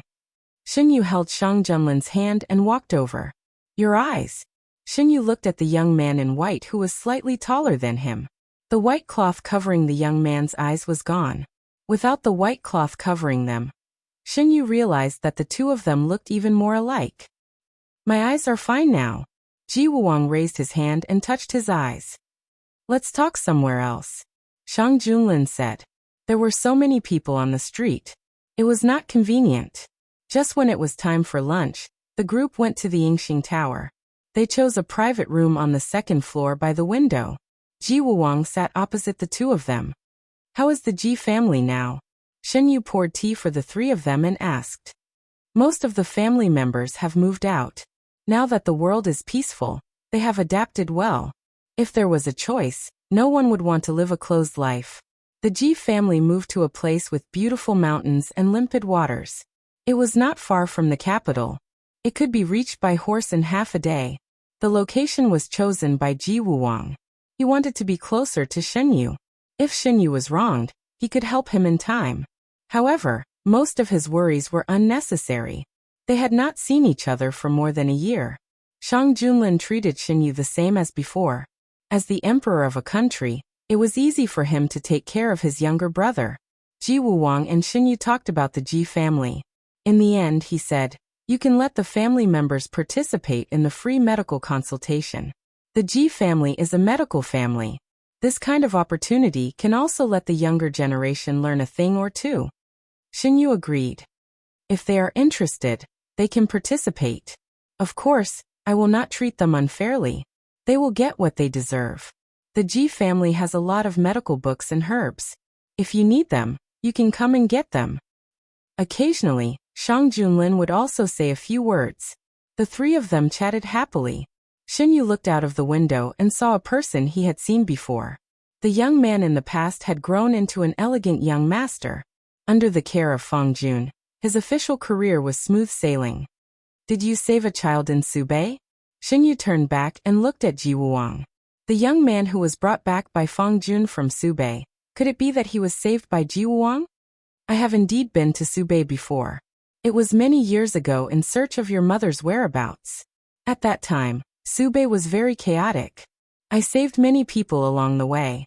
I don't know if the person you are talking about is among them. It was a long time ago. Saving people was just a matter of convenience for Ji Wuwang at that time. He could not say who he saved now. Let me think. I did save a small child at that time. Did that child survive? Did you see him? Ji Wuwang felt that Xinyu would not ask this question for no reason. In a chaotic world, it was very difficult for a child who had no one to rely on to survive. If he really survived and met Xinyu, it must be a great fate. I did. He thought that I was the person who saved him. Now he has a position in the imperial court and is appreciated by official Fang. He has a bright future. Do you want to see him? Ji Wuwang thought for a while and nodded. He wanted to know what the child he saved was like now.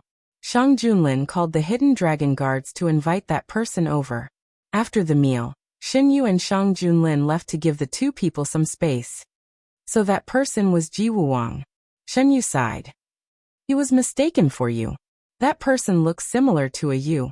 It is not strange that he is a Yu's brother, Shang Junlin said.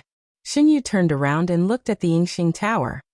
Back then we first met Jiang Huiqing, He Qingyu, and Fang Jiai in the Yingxing Tower. In the blink of an eye, they have already gained a foothold in the imperial court and are realizing their dreams step by step. With Fang Jiai in the lead, there are many women who came to participate in the imperial examination this year. The opportunity had been given. It was up to them to see how far they could go. Xin Yu and Shang Junlin did not return to the palace. Instead, they went to Xin Yu's villa. The book they bought from the bookstall was already placed on the desk. Xin Yu walked over and opened the box. There is a collector's edition. Your Majesty, have you seen it before? Shang Junlin shook his head. Xin Yu was very curious about the contents of the book. He asked Shang Junlin to open the book and read it page by page. There was a painting beside the words. It was half hidden and half hidden. Coupled with the words beside it, one could not help but be immersed in the painting. Although the names were different, Xin Yu knew that the content of the book was about him and Shang Junlin. This knowledge greatly magnified the embarrassment in his heart. The young man's face became redder and redder. His fingertips on the page turned crimson. Especially at this moment, he was still in the man's arms. Xin Yu only felt that it was getting hotter and hotter. It was as if a fire was burning from the inside out. In fact, the content was not explicit. However, the author's writing was so good that he could not help but blush. Your Majesty, don't read it. Feeling something, Xin Yu panicked and pressed the book. Are you going to call me him, even when we are outside? The man's voice was low and hoarse. If one listened carefully, there seemed to be a hint of bitterness. Xin Yu suddenly widened his eyes. What? Now that we are not in the palace, you can only look at me and call me by my name, okay? The man's forehead was pressed against Xin Yu's back. The warmth came through his clothes. Xin Yu reacted. Wasn't this the content they had just read in the book? In the book, Her Majesty, who had lost her memory, did not know her identity. She thought that Her Majesty had someone else in her heart. From time to time, she would be jealous of her. Outside the book, Xin Yu was held in the warm arms of the man. He was pleading, over and over again. Could he look at him?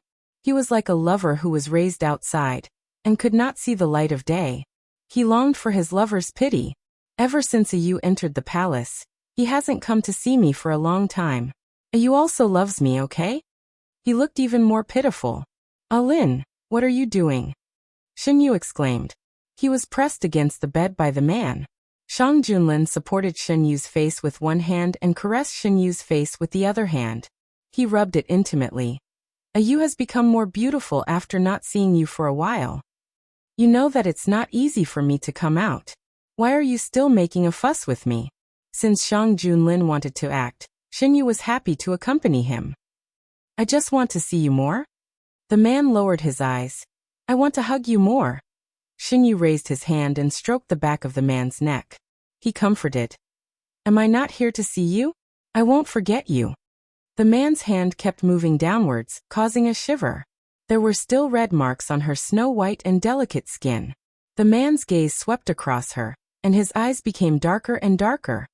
I will cover all the marks he left behind, okay? As he spoke, his hot breath sprayed on her skin. Xin Yu's body trembled. Only leave my marks. The man lowered his head. Xin Yu gasped. Don't. What?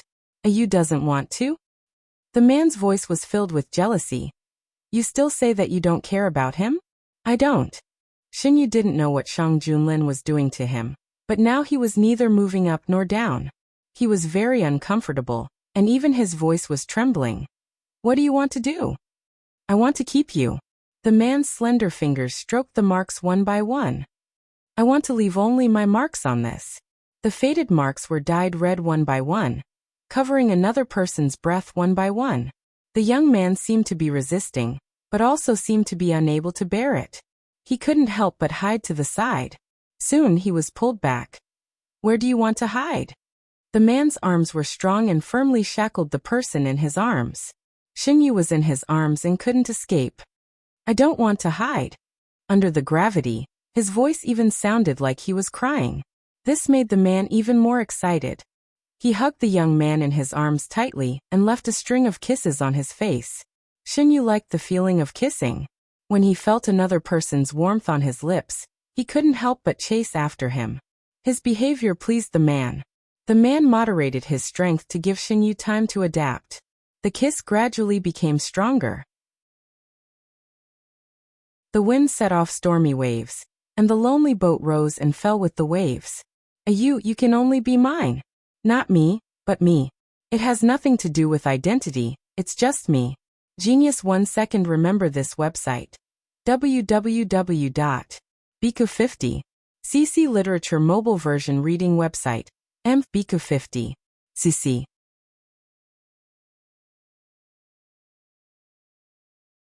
Chapter 254. The people of the Imperial Hospital found that Imperial Physician Gu's state was not quite right recently. He would be distracted from time to time, and almost mix up the herbs when organizing them. These things would never happen in the past. Imperial Physician Gu was greatly respected by the Imperial physicians and apprentices of the Imperial Hospital. On one hand, his medical skills were outstanding. On the other hand, he never put on airs and was willing to teach others. Everyone was worried about Imperial Physician Gu's situation. Imperial Physician Qian and Imperial Physician Gu were close, and everyone went to ask about the situation. There was a pavilion in the Imperial Hospital for people to rest. Imperial Physician Qian invited Imperial Physician Gu here. There were fruits and tea on the stone table. When Imperial Physician Gu came close, he was welcomed into the pavilion by Imperial Physician Qian. No matter how busy you are, you cannot spend all your time in the medicine room. This was one of the areas where Imperial Physician Gu's behavior was not right. In this period of time, he had spent almost all his time in the Imperial Hospital. When General Gu Huai had returned to Jing, he had been on duty on time. I know. Why did Xixiang call me here? Gu Cheng sat opposite Imperial Physician Qian. He was half a teacher to Imperial Physician Wu, so he called Imperial Physician Wu's disciple Xixiang. You don't look like you know. The entire Imperial Hospital knows that your state is not right in this period of time. Has something happened that is hard to solve? Imperial Physician Qian had a worried expression. If there is something, you can say it. Everyone can think of a way to solve it. Is it so obvious?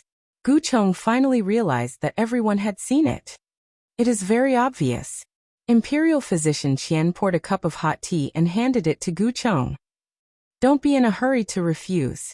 If it is a small matter, you would not be so obvious. If it is a difficult matter, and we have no solution, we can go to the palace to beg the emperor. There will be a way. It really isn't a major matter, just a private matter. Gu Cheng hadn't thought that his behavior would be so worrisome. He didn't know whether to laugh or cry. But because it involves someone close to me, I can't make a decision. There is no need to disturb the emperor. What Gu Cheng did not say was that when he went to the palace to take the emperor's pulse, the emperor had also asked this question. But he thought it was good to take care of his own matters. Also, this matter involved Gu Huai. Gu Huai. Thinking of this name, Gu Cheng had a headache. He didn't know if there was something wrong with his teaching, causing this child to have thoughts about him that he shouldn't have. He had a bright future ahead of him. The Lin family's case had been overturned, and everything was going in the right direction. Yet, something like this happened. Gu Cheng couldn't help but recall what had happened that day. As usual, he was making medicine in the pharmacy at home when Gu Huai suddenly barged in and hugged him from behind. At that time, Gu Cheng didn't feel anything was wrong. Ever since he picked Gu Huai up, he and Gu Huai had become close friends. Gu Huai liked to hug him from behind when he was young. When he was younger, Gu Huai was very insecure due to his childhood experiences. He often woke up in the middle of the night and fell ill. At that time, Gu Huai would stay by his side the whole night.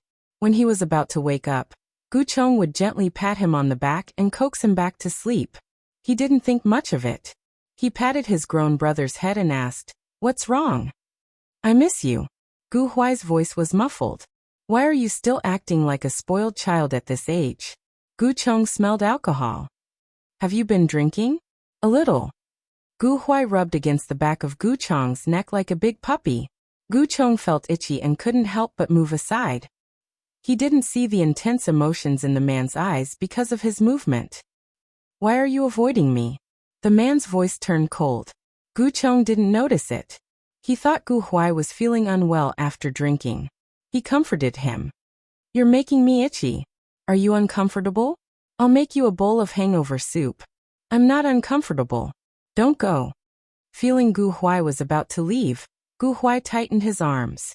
Gu Chong had no choice but to let him hold him for a while. However, Gu Huai didn't intend to let go. Gu Chong sighed and said, "Let go of me first. I'll clean up here and then we'll go out together." "I'll go with you." Gu Huai seemed to realize that he was in trouble. His voice was low. "No need. You can wait for me." Gu Chong was almost done. Even if Gu Huai didn't come, he would have packed up and left in a while.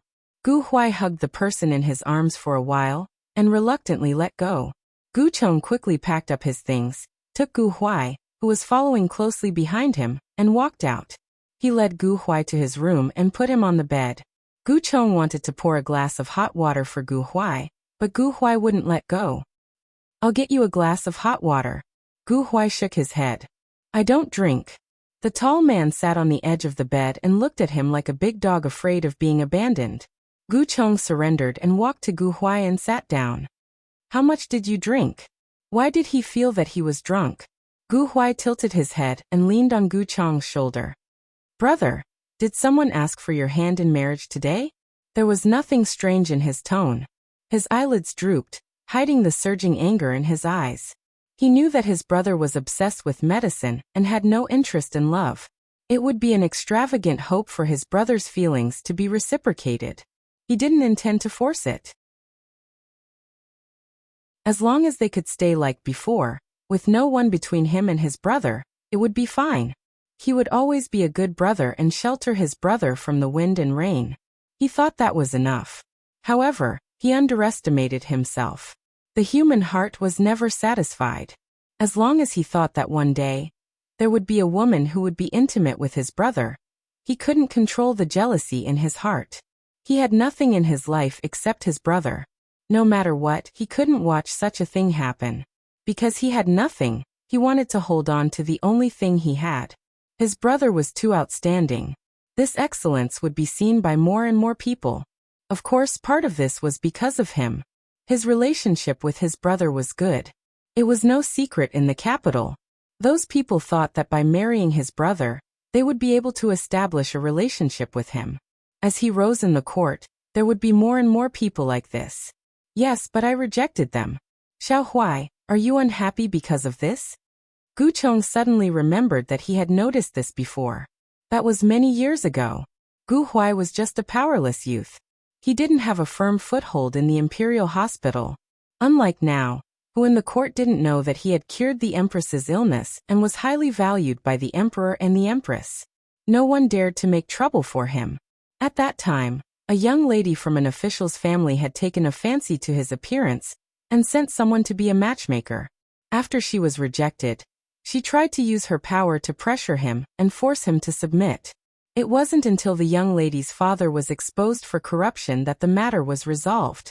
Gu Chong thought that Gu Huai was traumatized by this incident and comforted him. "That kind of thing won't happen again. Xiao Huai, you're a general now. No one will force me to do anything."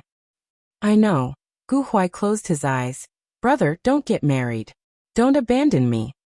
"No." Gu Chong patted his back. "Xiao Huai is young and promising. I'm afraid that soon, there will be an endless stream of people coming to propose marriage. When Xiao Huai gets married." "No." Before Gu Chong could finish, Gu Huai hurriedly interrupted. "There won't be such a day.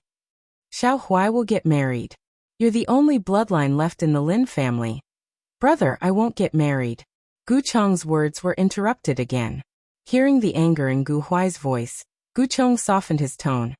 All right, don't get married. Xiao Huai can do whatever he wants. These words seemed to give Gu Huai unlimited courage. He sat up straight and looked at Gu Cheng. Whatever I want. His gaze gave Gu Cheng a strange feeling. Before he could speak, Gu Huai spoke first. What if I say, I want to be with brother forever? Won't we always be together? No, what I mean is like His Majesty and the Empress together.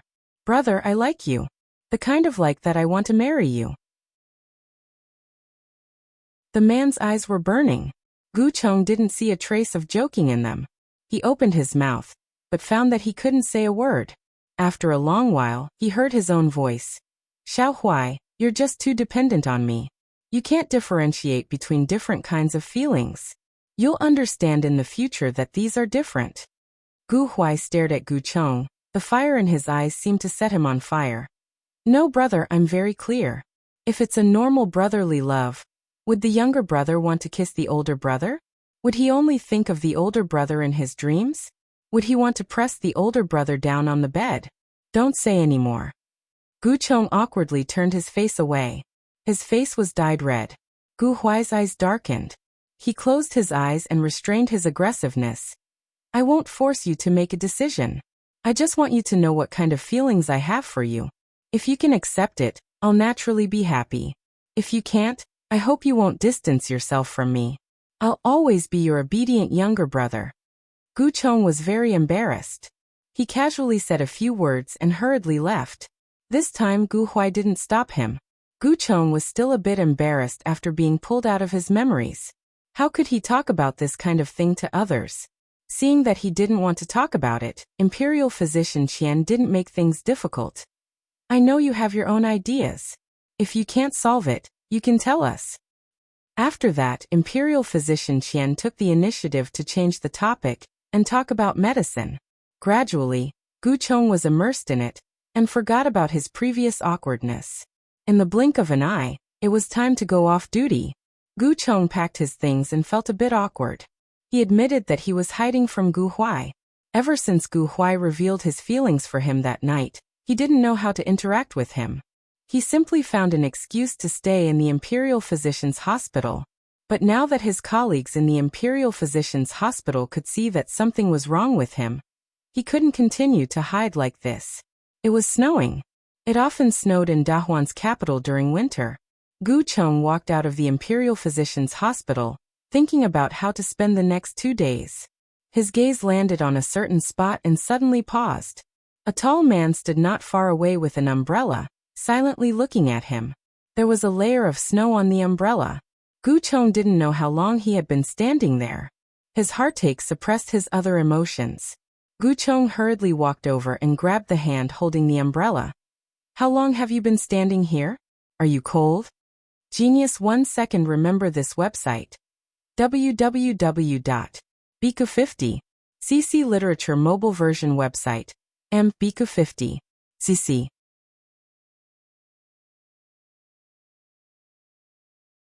Chapter 255. The skin under his palm was cold. Gu Cheng rubbed it for a while. You're a great general. Why wait outside? After all, he was the one who raised him. How could he not feel bad? Besides, other than that day, Gu Huai had always been obedient. He was a typical younger brother.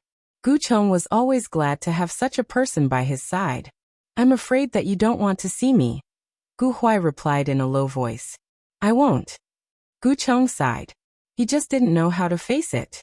He didn't get angry at Gu Huai because of this. It's cold outside. Let's go home first, brother. Gu Huai walked over with Gu Cheng. There was a carriage parked not far away. Gu Cheng was touched by the words "go home." He followed Gu Huai into the carriage. Along the way, Gu Huai automatically kept a distance from Gu Cheng, not crossing the line at all. The Imperial Academy of Medicine was not far from the Gu family. The carriage stopped and Gu Huai got off first. When Gu Cheng got off, the snow above his head was blocked by a large umbrella. His bony hands held the umbrella handle. These hands were used to hold swords, but now they were willing to hold the umbrella for him. His movements were so familiar. Gu Chong suddenly realized that the child who needed his protection had grown up. He was standing in front of him, sheltering him from the wind and rain. The roles had changed. He went from being the protector to being protected. "Brother, be careful." As he thought about this, Gu Chong stumbled, and was supported by someone. The man's strong arm wrapped around his waist to help him stand firm. Gu Chong's ears turned red as the man's cold aura hit him. He was already an adult, but he almost fell while walking. Gu Chong was embarrassed. He wanted to say something, but Gu Huai had already let go of his hand. Silence spread between the two. Gu Chong pushed the door open and walked in. After a few steps, he turned around. The tall man stood outside the door with an umbrella in his hand, watching Gu Chong leave. He was like a dog abandoned by its owner. "Why don't you come in?" Gu Chong had to admit that he couldn't harden his heart towards Gu Huai. "Brother, are you still willing to let me in?" Gu Huai's eyes lit up. Seeing Gu Huai's cautious and hopeful eyes, Gu Chong's heart softened. This was the child he had raised. Even if he had made a mistake, he could not bear to punish him. Moreover, he had not done anything wrong. He had just fallen in love with him. "No matter what happens, this will always be your home," Gu Chong said calmly, suppressing his thoughts. He and Gu Huai were not family, but they were family. For the past few days, he could not help but wonder why Gu Huai would fall in love with him. Putting aside the fact that they were both men when he was with Gu Huai, he had always treated Gu Huai like a younger brother. Could it be that Gu Huai had misunderstood something and developed such feelings for him? Gu Chong made a decision in his heart. He would find a time to make it clear to Gu Huai that he would always be Gu Huai's brother. Nothing else. The two lived in peace for a period of time, and tacitly did not bring up that topic again. Everything seemed to have returned to the past. The waves caused by the confession had calmed down. However, this was only what it looked like. When they were together, it was impossible to act as if nothing had happened. Gu Huai could feel that Gu Chong was consciously distancing himself from him. It was not the kind of distance where he wanted to distance himself from him. Instead, it was the kind of distance where he wanted to pull him onto the right track and avoid intimacy. Although Gu Huai was right in front of him, there seemed to be an invisible barrier between the two of them, preventing him from touching the real person. After that day, Gu Huai also wondered if he should not have brought up this matter. However, he was unwilling. He did not want to see another intimate person appear by his brother's side one day. Whenever he thought that his brother's gaze and gentleness would be on that person, he would go crazy with jealousy. He could not bear the possible consequences. Therefore, he had to let his brother know his feelings. Without destruction, there would be no construction. Only by bringing up the matter could it develop in the direction he wanted. As the end of the year approached, Gu Chong and Gu Huai went to buy the things they would need for the new year. In the past, they had done it together. Gu Chong was in charge of choosing and Gu Huai was in charge of carrying things. Seeing a ready-made clothing store, Gu Chong pulled Gu Huai into it. This year, Gu Huai had grown a lot taller. Gu Chong had also made great contributions to the Empress and received many rewards. He had accumulated a lot of savings and wanted to make some new clothes for Gu Huai. Gu Huai saw Gu Chong signal to the store staff to take his measurements. He asked, "Brother, are you going to make new clothes for me?" "Yes. You're growing fast. After spring, many of your old clothes can't be worn anymore. Since you're free now, let's make a few more. Brother, don't just focus on me. Make some for yourself too." In the end, both of them made a lot. After setting a date to collect the clothes, the two were happily sent out by the store owner who had received a large order. "Customers, don't worry. My store has made clothes for many high officials and nobles. The quality and style are guaranteed." After walking for a while, Gu Huai slowly came over. "Brother, what's wrong?" Gu Chong was in a good mood. "Brother, do you want to take a look at the mansion His Majesty gave me?" That was the Lin family's mansion. After it was given to Gu Huai, the emperor had ordered people to renovate it. Gu Chong had only been there at the beginning. Later, Gu Huai himself lived in the Gu family and would not go there. After coaxing and pestering, Gu Chong agreed to take a look at Gu Huai. After it was renovated, "I always wanted to take you here." Gu Huai led Gu Chong inside. The general's mansion was solemn. Walking inside, Guchong suddenly felt like time was passing. This is the martial arts field. His Majesty asked me what style I wanted. I thought that there were very few traces left of the Lin family, so I hoped to restore it as much as possible. It's a pity that I was too young when the Lin family got into trouble. Many of my memories are blurry. This place is different from the Lin family of the past. Gu Huai's voice gradually became downcast. As long as you're here, the Lin family will still be here. His Majesty has overturned the case for the Lin family. The Lin family's honor will still be there. Guchong comforted him. The two sat at the edge of the martial arts field and looked at the empty field. It was as if they were looking at the lively scene of the Lin family through time. Father would practice martial arts here every day. Occasionally, Mother would bring me here to see him. She would tell me that in the future, I would become a great general like Father. I would risk my life for the great Huan kingdom.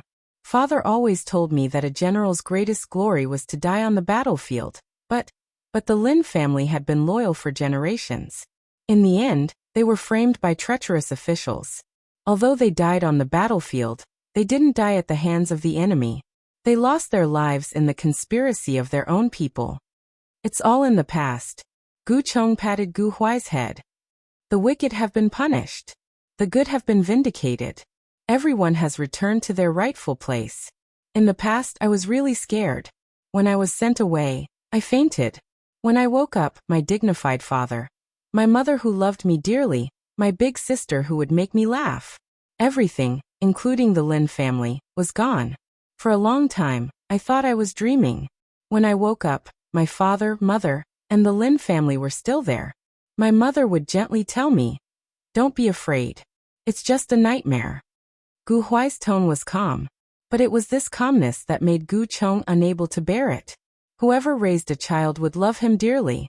Guchong felt terrible that such a thing had happened to him at such a young age. This was the first time Gu Huai had spoken of his childhood. Guchong's heart tightened. Calculating the time, when he found Gu Huai, it had been some time since the Lin family's destruction. He didn't dare to imagine how a child like Gu Huai had lived before he found him. Gu Huai's hand was at his side.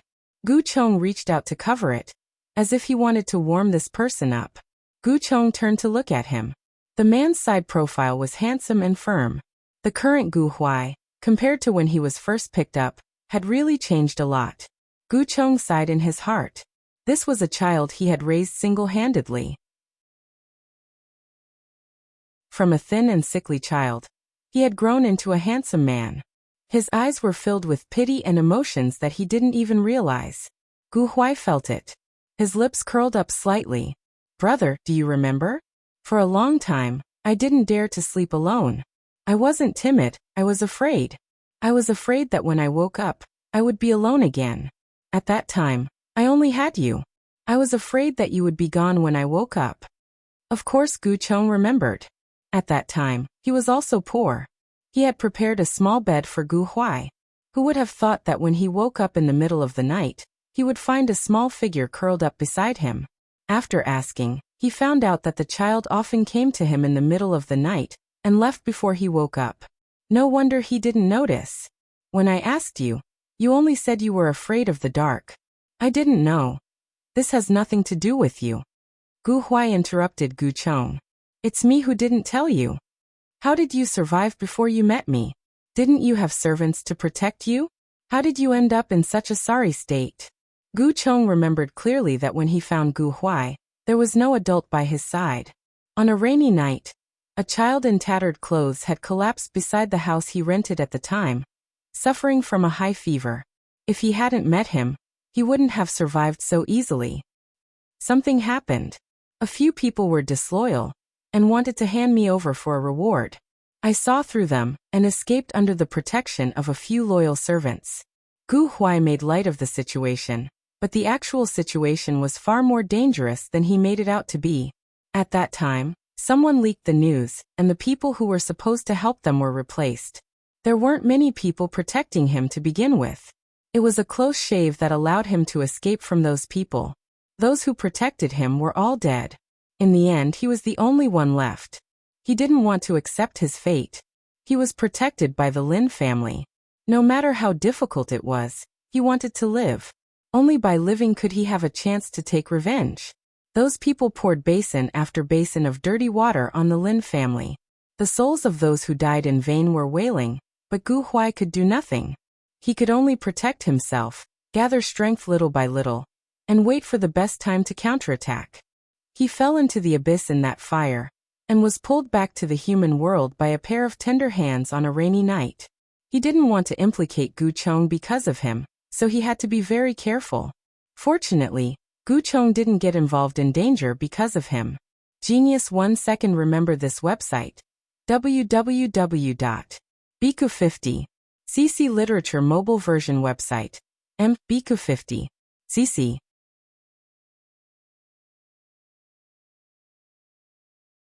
Chapter 256.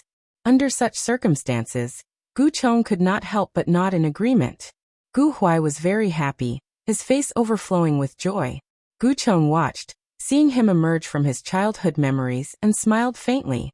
"Brother, don't hide from me anymore." Gu Huai suddenly turned around and hugged Gu Chong. Gu Chong instinctively wanted to push him away. Sensing his intention, Gu Huai said dejectedly, "Can't I even be close to my brother now?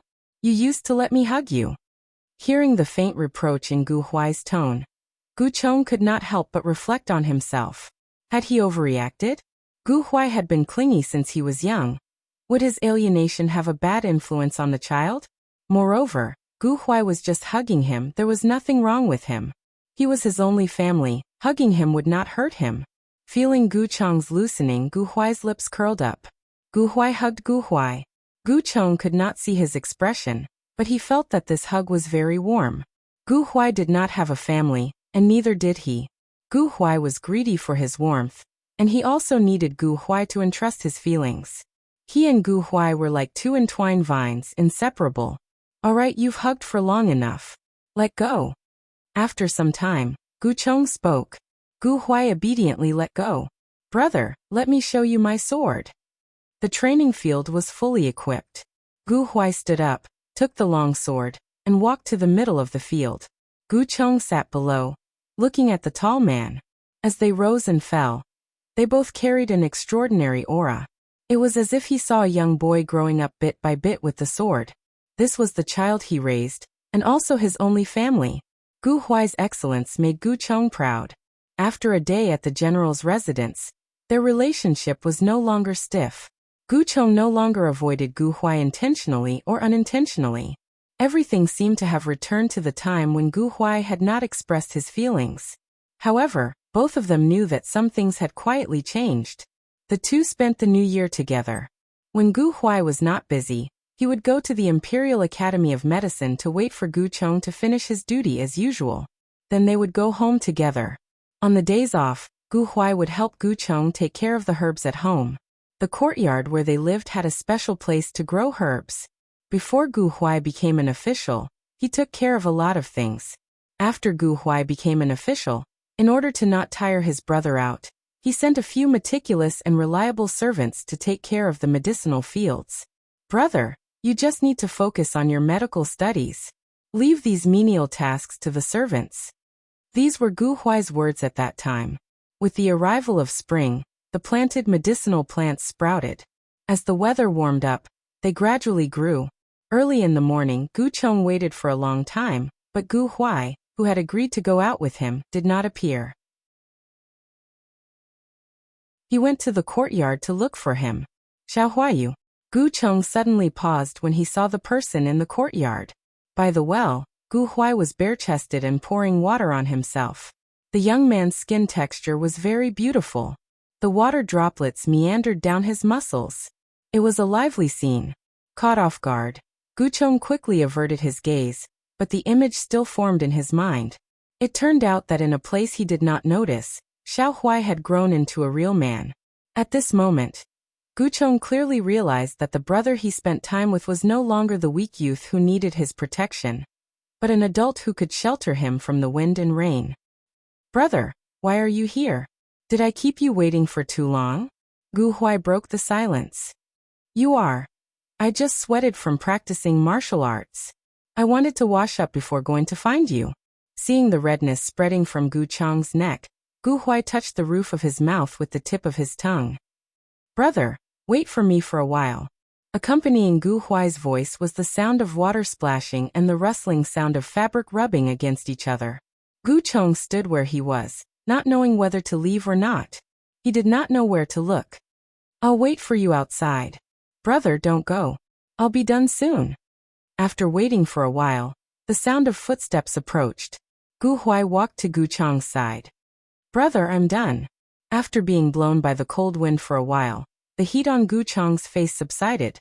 Gu Huai looked at Gu Chong's recovered face, and a trace of regret flashed through his eyes. Gu Chong turned to look at Gu Huai. The man's face did not change. Gu Chong could only suppress the strange feeling in his heart and pretend nothing had happened.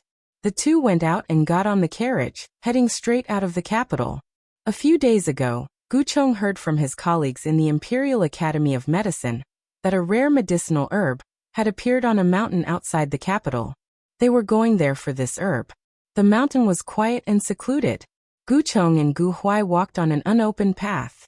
As they walked, Gu Huai brushed away the branches and leaves blocking the way for Gu Chong. The sun was rising and they were getting closer to their destination. Gu Chong was sweating. He wiped the sweat off his forehead and asked, Xiao Huai, do you want to rest? Brother, drink some water. Gu Huai took out a water bottle and handed it to Gu Chong. Gu Chong took it and drank a few mouthfuls. The two rested for a while and continued walking. Not long after, they arrived at the place where the herb grew. Gu Chong saw that a few of the herbs were not in good condition and wanted to bring them back to see if they could be saved. He told Gu Huai and went to dig for the herbs. Brother, be careful. Gu Chong dug seriously and did not notice that a colorful poisonous snake was getting closer and closer to him. Hearing Gu Huai's voice, he subconsciously turned around and looked at the poisonous snake hanging on the branch. It was too close. Gu Chong recognized this type of snake.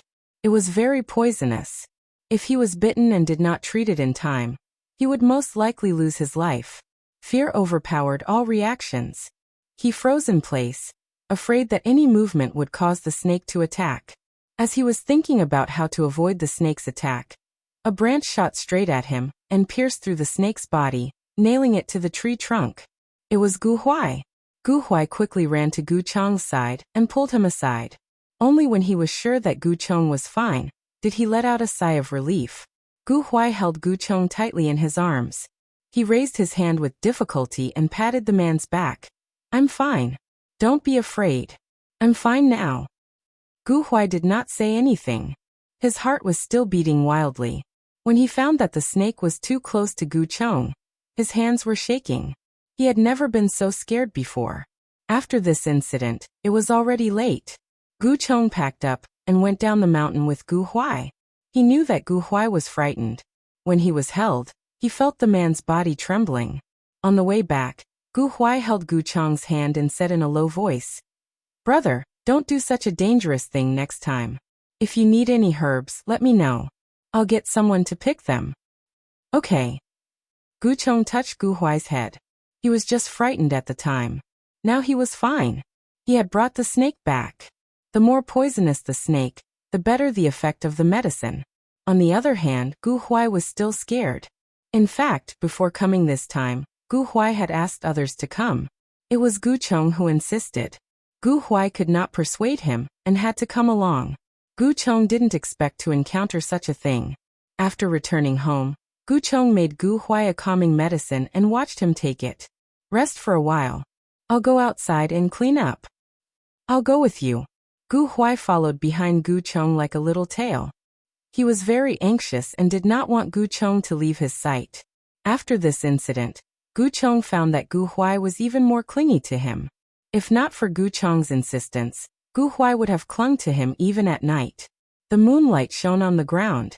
Gu Chong heard the sound of water. He followed the sound and saw Gu Huai waving at him from the water.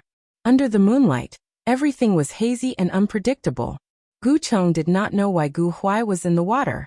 He could not help but step in and walk to the man. Brother, skin to skin. Gu Chong felt the firm muscles on Gu Huai's body. The man's low and hoarse voice sounded in his ears. Their fingers lingered and water droplets slid down.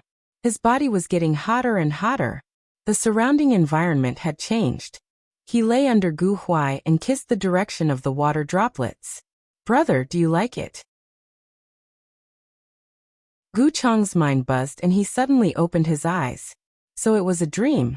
But why would he have such a dream? Gu Cheng sat up with a wooden face. He was not an ignorant teenager. Of course, he knew what such a dream meant. He just could not understand why he had such a strange dream. The main characters in the dream were still Gu Huai and himself. His first reaction was that he was glad that he did not agree to Gu Huai's request to sleep with him. Gu Cheng got up silently and changed into clean clothes.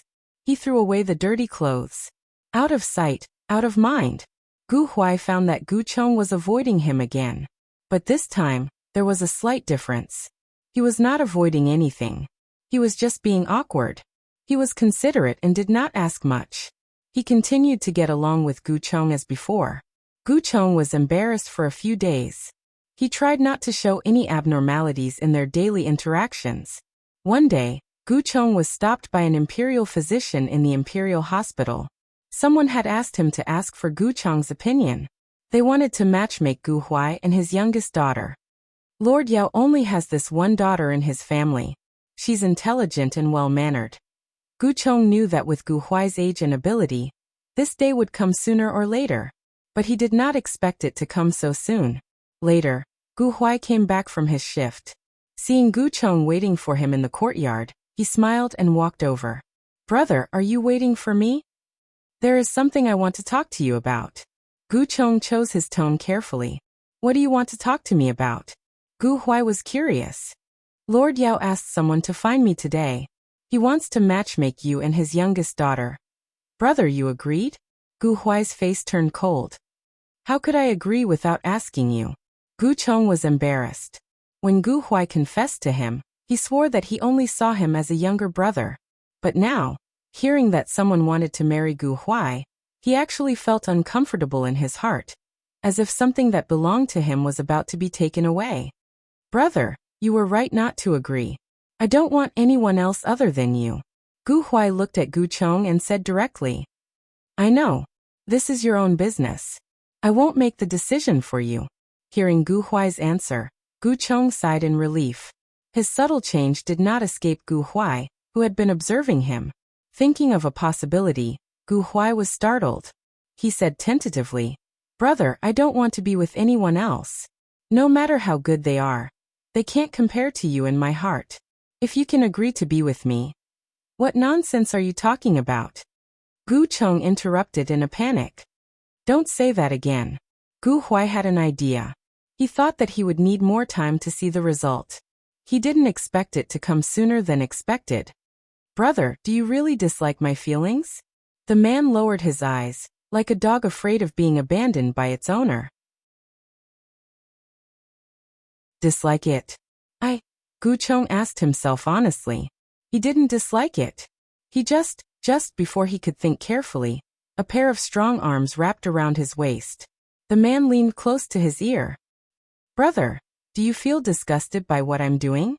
Gu Cheng shook his head. "How about this?" Something touched his ear. Gu Cheng continued to shake his head. The distance between them kept closing. Gu Huai's eyes darkened. He first kissed Gu Cheng's earlobe. When he didn't feel any resistance, he slowly moved on. Cheeks, forehead, nose all the way down. Finally, his hot breath stopped at his lips. Gu Cheng felt his heart beating faster and faster. He didn't know if it was because he was afraid of the kiss or because he was looking forward to it. When their lips touched, a barrier in Gu Cheng's heart collapsed. He hugged Gu Huai back.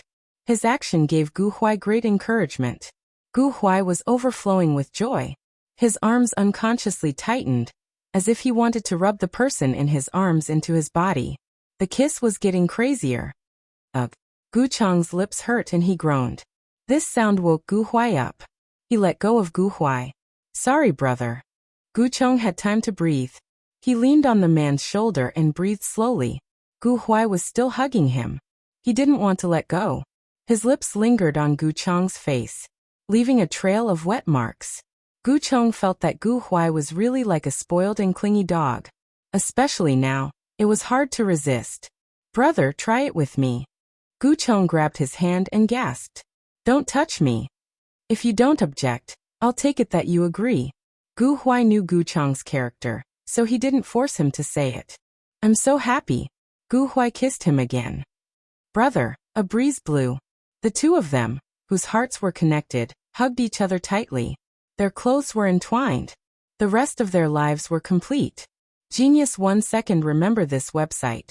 www.biku50. CC Literature Mobile Version Website. Biku50. CC.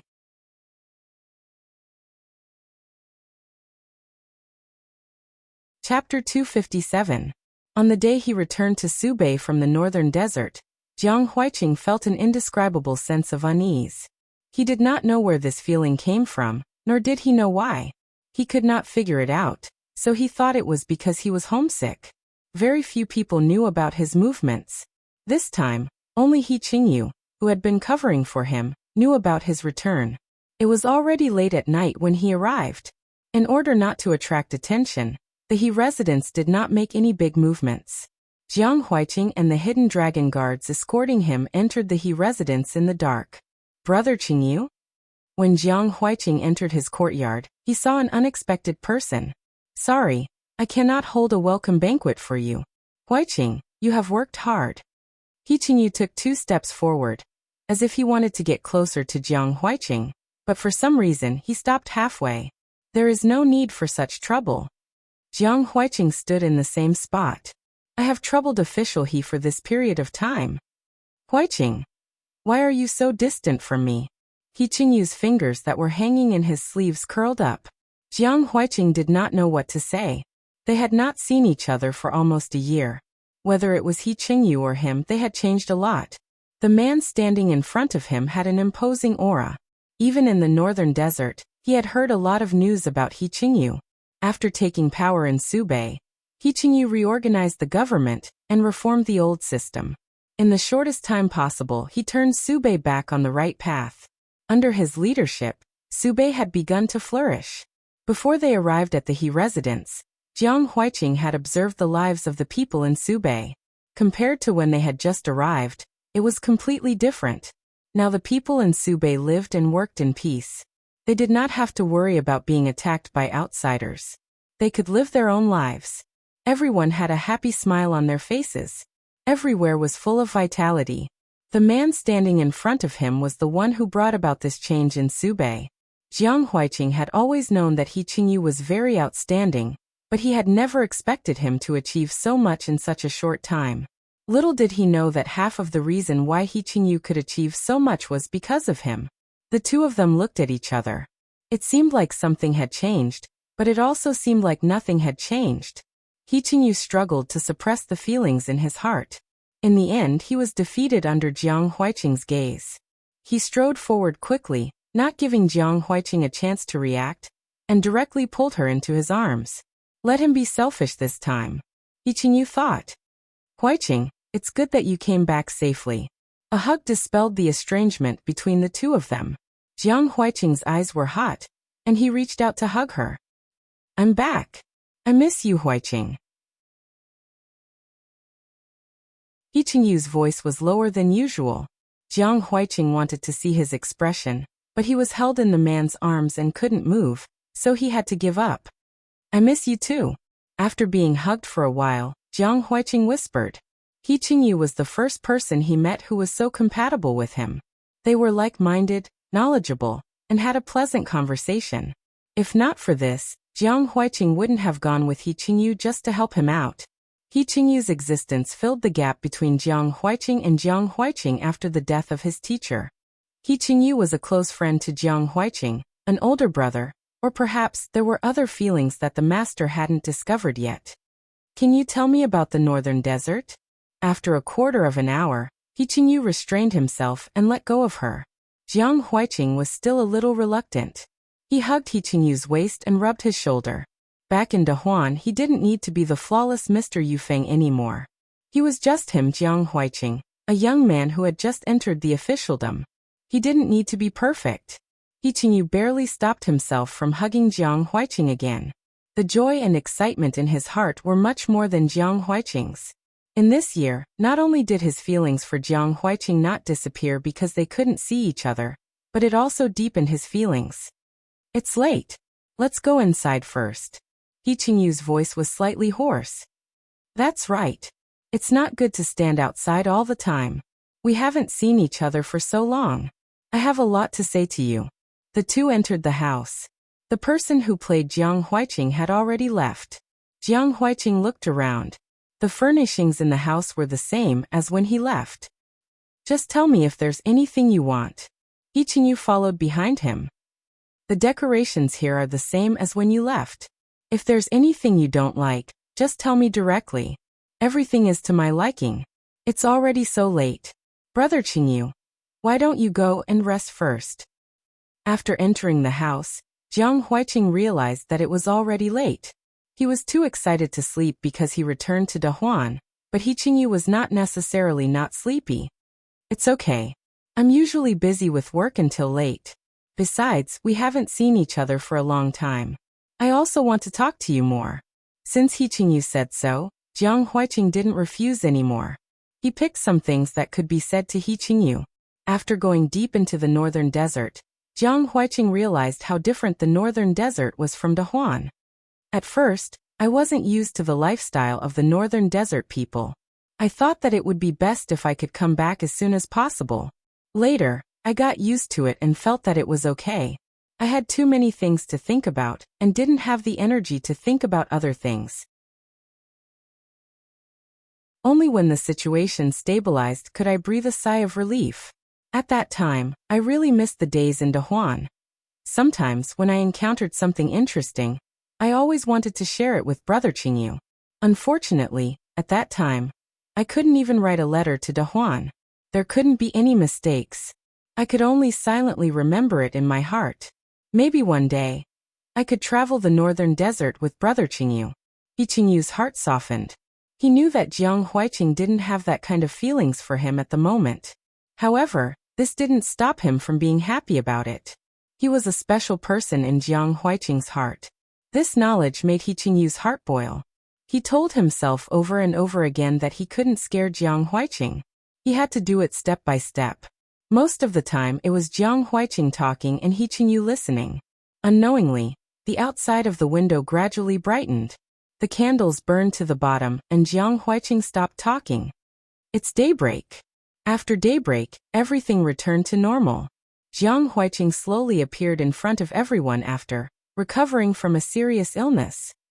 He was still living in the He Manor. He also saw how busy He Qingyu was. A few days later, the imperial court sent a message telling them to prepare to return to the capital. Jiang Huiqing didn't have many things on hand. He Qingyu handed over to the other officials, and the two of them stepped on the road back to the capital together. With He Qingyu, Jiang Huiqing didn't find the journey boring. These days, he learned from He Qingyu about what happened in Dahuan in the past year, and the various changes in the imperial court. We're here. He Qingyu's voice pulled Jiang Huiqing back from his thoughts. Jiang Huiqing lifted the curtain of the carriage and looked outside. The streets were bustling with people. Compared to when they left, it seemed more prosperous. What are you thinking about? Why are you so lost in thought? Nothing.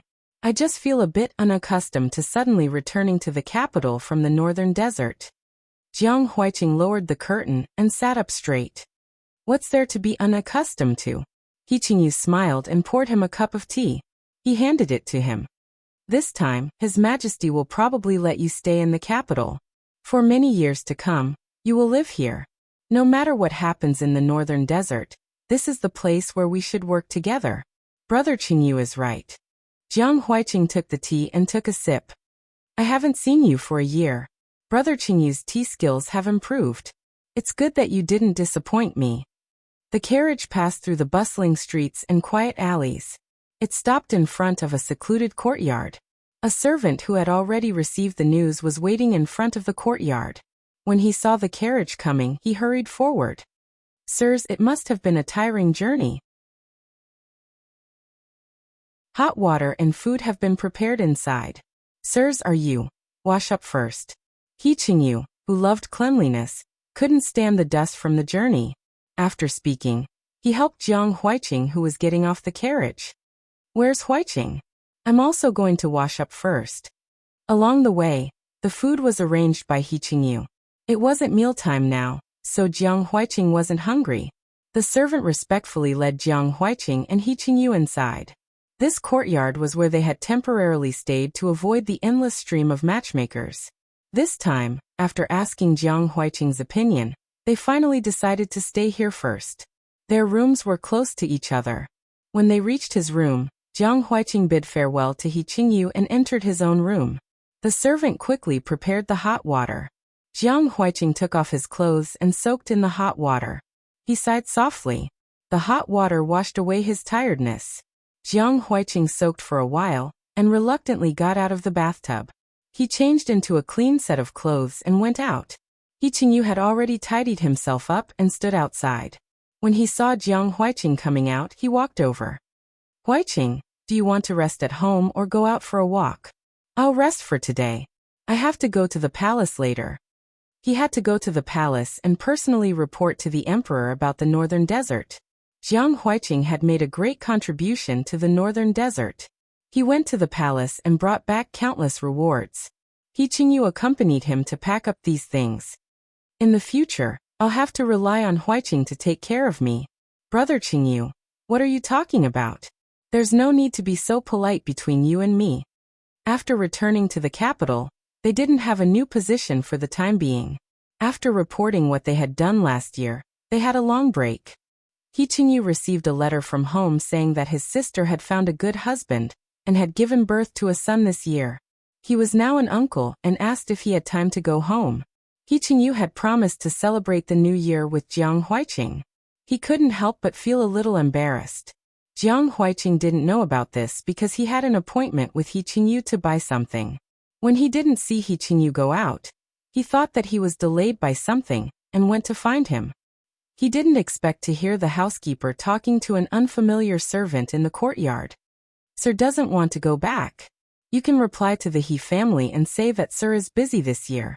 We shouldn't interfere in Sir's matters, but this time, there's a new member in the family. Sir should go back and see his own nephew. Previously, when Miss got married, Sir was in Subei and couldn't go back.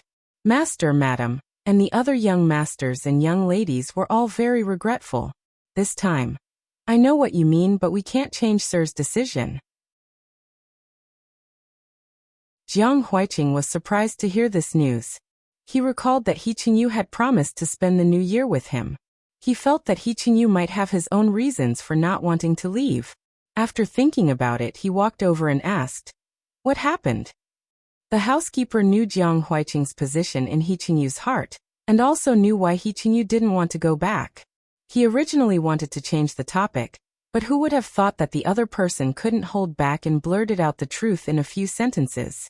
After confirming his suspicions, Jiang Huiqing said, "I'll tell Brother Qingyu about this. Don't be in a hurry to reply to the He family. This is an important matter, so we should go back and take a look." "Thank you, Sir Jiang." The servant was overjoyed. Seeing He Qingyu, Jiang Huiqing said bluntly, "Brother Qingyu, did something happen at home?" "It's nothing important." He Qingyu didn't want Jiang Huiqing to know. "I know. Your family sent a letter asking you to go back, so you should go back. Looking at the time, you haven't been back for more than 2 years. You should go back and take a look. You're free this year, otherwise who knows when you'll have time next time," Jiang Huiqing advised. "I've already promised you. How can a gentleman break his promise?"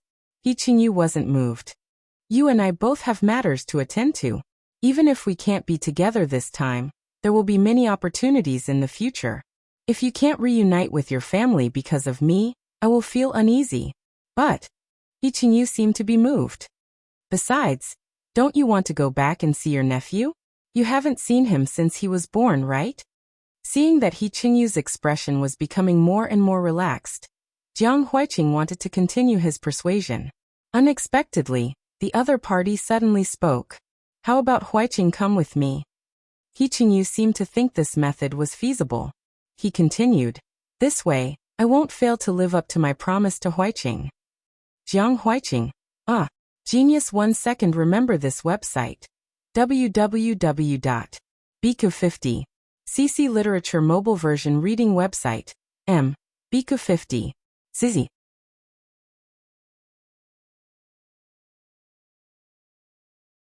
Chapter 258. He Qingyu didn't give Jiang Huiqing a chance to refuse and quickly made a decision. By the time Jiang Huiqing reacted, the matter had already been settled. You're going back to see your family. It's not good for me to go, right? Jiang Huiqing tried to make a final struggle. What's not good about it? Huiqing, you said before that you wanted to be my younger brother. Since you and I are brothers, my family is naturally your family. Do you want me to be a person who breaks my promise? He Qingyu said. Jiang Huiqing wanted to say that he really didn't mind being alone. He had been alone for so many years, but this year, he had some expectations and felt that he didn't need to be alone. Now that he had returned to his original state, it was nothing. But when he looked into He Qingyu's eyes, they were filled with anticipation and the master was trying to hide his nervousness. Jiang Huiqing's heart suddenly softened. Brother Qingyu was afraid that he would refuse. In a daze, Jiang Huiqing agreed. He Qingyu's eyes flashed. He quickly ordered the servants to pack up. If they wanted to go back, they had to leave as soon as possible. Jiang Huiqing didn't need to do anything. He Qingyu took care of everything very well. He even packed the luggage and took the carriage to Jiangnan. The He family of Jiangnan had already received the news in advance that He Qingyu was bringing someone back. In order to make Jiang Huiqing feel at ease in the He family, He Qingyu nagged a lot. He Qingyu's father was now the head of the He family. When he received his son's letter, the head of the He family was speechless. Look at your good son's letter. Most of it is telling us not to make his friend feel uncomfortable. He's been away from home for so long, but he doesn't know how to care about us. Madam, he snatched the letter and said disapprovingly. It's not easy for Qingyu to come back. You can't be like before, pulling a long face all the time. It's not easy for him to make friends. Look at all these years, when has he ever cared so much about anyone? That's true. Family head, he rubbed his chin. His letter was full of praises. I want to see if his friend is as good as he says. Qingyu has always had a good eye for people. He wouldn't be deceived. He said that he met this friend when he was rushing to the capital for the imperial examinations. He was young and came third in the imperial examinations. He looked like a good child. Madam, he trusted her eldest son's judgment. Family head, he had a headache and held his forehead. His wife was good in every way, but she liked good-looking children. All these years, family head, he had been jealous a lot because of this. Qingyu said to arrange for the child to stay in his own courtyard. Should we arrange a separate place for the child, or do we follow the instructions in the letter? Let's arrange for him to stay in Qingyu's courtyard. His courtyard is big enough.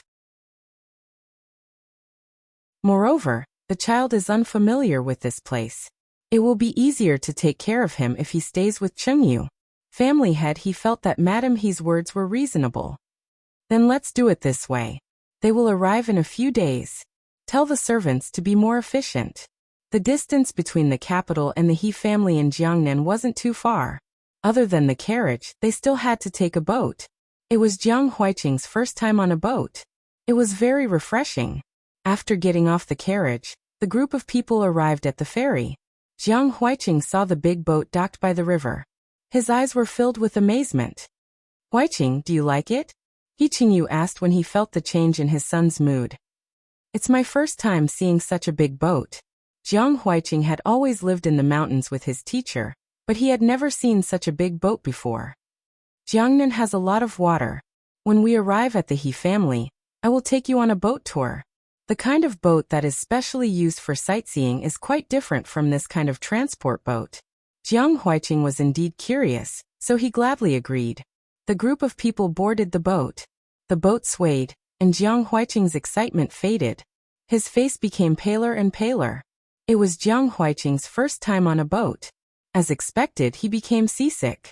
Jiang Huiqing leaned on the table. He never knew that seasickness could be so unbearable. He Qingyu touched his forehead. His heart ached. The man's hand was cold. Jiang Huiqing sighed and rubbed his hand against the man's palm. How much longer do we have to sit for? Jiang Huiqing propped himself up and asked. There are still 2.5 days. I have already sent the servants to find medicine. Bear with it. He Qingyu sat down beside Jiang Huaiqing. He picked him up and placed him on his shoulder. Jiang Huaiqing leaned weakly on He Qingyu's shoulder. You said before that I might get seasick, but I didn't take it seriously. He didn't expect seasickness to be so unbearable. The servants came back with medicine, but it could only alleviate some of the symptoms. Jiang Huaiqing still felt uncomfortable. He had no appetite for food. He vomited after eating, so he could only eat porridge. He Qingyu had been by his side the whole time, taking care of him in every detail, making Jiang Huaiqing very embarrassed. Raise your head a little. He Qingyu wiped Jiang Huaiqing's face with a soaked handkerchief. Jiang Huaiqing obediently raised his head. His face was red. Half of it was because of seasickness, and the other half was because of embarrassment. We will arrive in half a day. I didn't think it through and made Huaiqing feel uncomfortable. Even though he was so close to the person he liked, seeing Jiang Huaiqing's uncomfortable appearance, He Qingyu didn't have the slightest bit of beautiful thoughts. He only wished that he could be in his place. It has nothing to do with Brother Qingyu. Jiang Huaiqing shook his head. Thank you for taking care of me these 2 days. You don't have to be so polite with me. Finally, it was time to disembark. With He Qingyu's help, Jiang Huaiqing got off the boat weakly. The He family had already sent servants to wait for them. When they saw He Qingyu, they came to greet him. He Qingyu rested with Jiang Huaiqing for a while before continuing on their journey. After leaving the boat, Jiang Huaiqing regained his energy. Along the way, he couldn't help but look out. The scenery in Jiangnan was very different from that in the capital. This place was as prosperous as the capital, but there was a sense of gentleness everywhere. The He family mansion was located in a bustling area and occupied a large area. When they arrived, the other members of the He family had already been waiting for a long time. He Qingyu and his group were travel-worn. After a simple greeting with the He family, they returned to their courtyard to wash up and rest. Their life in the He family was very pleasant. The problem that Jiang Huaiqing had been worried about didn't happen. The He family was very kind and easy to get along with, especially Madame He. She was very fond of Jiang Huaiqing. The He family wasn't surprised at all. Jiang Huaiqing's appearance was outstanding. He was well-behaved and had a good personality. Even if He Qingyu hadn't told them in advance, the He family felt that they would still like to get along with such a person. Jiang Huaiqing saw He Qingyu's little nephew. The little guy was 3 months old. He was very cute and had a good personality. He rarely cried. With Madame He's help, Jiang Huaiqing carefully picked up the little guy. The child was soft and had a milky fragrance. Jiang Huaiqing didn't dare to move too much for fear of hurting him. The child wasn't shy with strangers. He smiled at Jiang Huaiqing. He likes you too, Madame He said from the side. He's so small. Jiang Huaiqing carried the baby. He looks a little like Brother Qingyu. The nephew looks like his uncle. He's so cute. Madame He took out a small toy to play with the baby in Jiang Huaiqing's arms. The baby giggled. Jiang Huaiqing brought the toy. He didn't know what to give to He Qingyu's family, so he prepared a few things. They weren't very expensive, but they showed the effort of the person who prepared them. The He family was rich and didn't care about money. Jiang Huaiqing's gift hit the nail on the head. The more they interacted with each other, the more they liked it. Was Brother Qingyu like this when he was young? Jiang Huaiqing asked as he played with the baby in his arms. It was hard to imagine He Qingyu when he was young. Qingyu is different, Madame He said. Qingyu didn't like to smile when he was young. After he was appointed as the heir, he didn't have many expressions on his face. He also didn't like to interact with people. As his mother, I was very worried. Now that he's close to you, his father and I are relieved. It means that he didn't like the people he met before. He didn't have many friends since he was young. If he didn't do well, I hope you can forgive him. If he bullies you in the future, you can write a letter to his father and ask him to teach him a lesson. He didn't bully you. She looked as if she would teach him a lesson if he bullied you. Jiang Huaiqing's ears turned red when he heard Madame He's protective words. He quickly said, "No, Brother Qingyu is very good. He knows how to take care of people. I was seasick when I came here. Thank you for taking care of me. It's good that you can get along well." Madam He was relieved when she heard that her eldest son knew how to take care of people. Qingyu came back from outside. When he saw Jiang Huiqing holding his little nephew and talking to Madam He had the illusion that his mother was teaching her how to take care of a child. Qingyu shook his head to get rid of the unrealistic thought in his mind. He sneered in his heart and thought that he must have been possessed. Jiang Huiqing looked up and saw Qingyu walking in. "Brother Qingyu, you're back." Qingyu strode in. Jiang Huiqing wanted to show the baby to him. "Brother Qingyu, look. The baby is looking for you." The little guy's eyes were round. As soon as Qingyu came close, the little guy turned around. Jiang Huiqing was shocked. He really knows Brother Qingyu. Qingyu had just come back from outside. His body was cold, so he couldn't hold the baby. Jiang Huiqing could only hold the baby and play with him from a distance. After holding him for a while, the baby got tired and fell asleep in Jiang Huiqing's arms. Jiang Huiqing handed the baby to the wet nurse. After bidding farewell to Madam He left with Qingyu. "Huiqing likes children?" Qingyu asked when they returned to the courtyard. His heart sank. If Jiang Huiqing really liked children and wanted a child that was related to him by blood, what should he do? Was he willing to let go just like that? Qingyu asked himself in his heart, and the answer he received was that he was unwilling. He couldn't imagine the scene of Jiang Huiqing marrying and having children in the future. If such a day really came, in order to not do something irrational and harm Jiang Huiqing, he could only take the initiative to leave and stay far away. "Huiqing, have you thought about when to get married?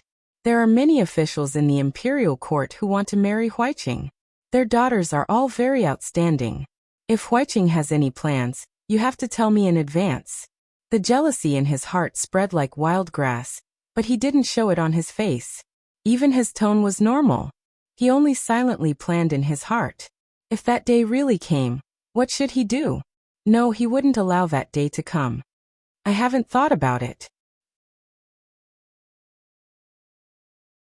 Jiang Huiqing didn't know what dangerous thoughts were in his heart.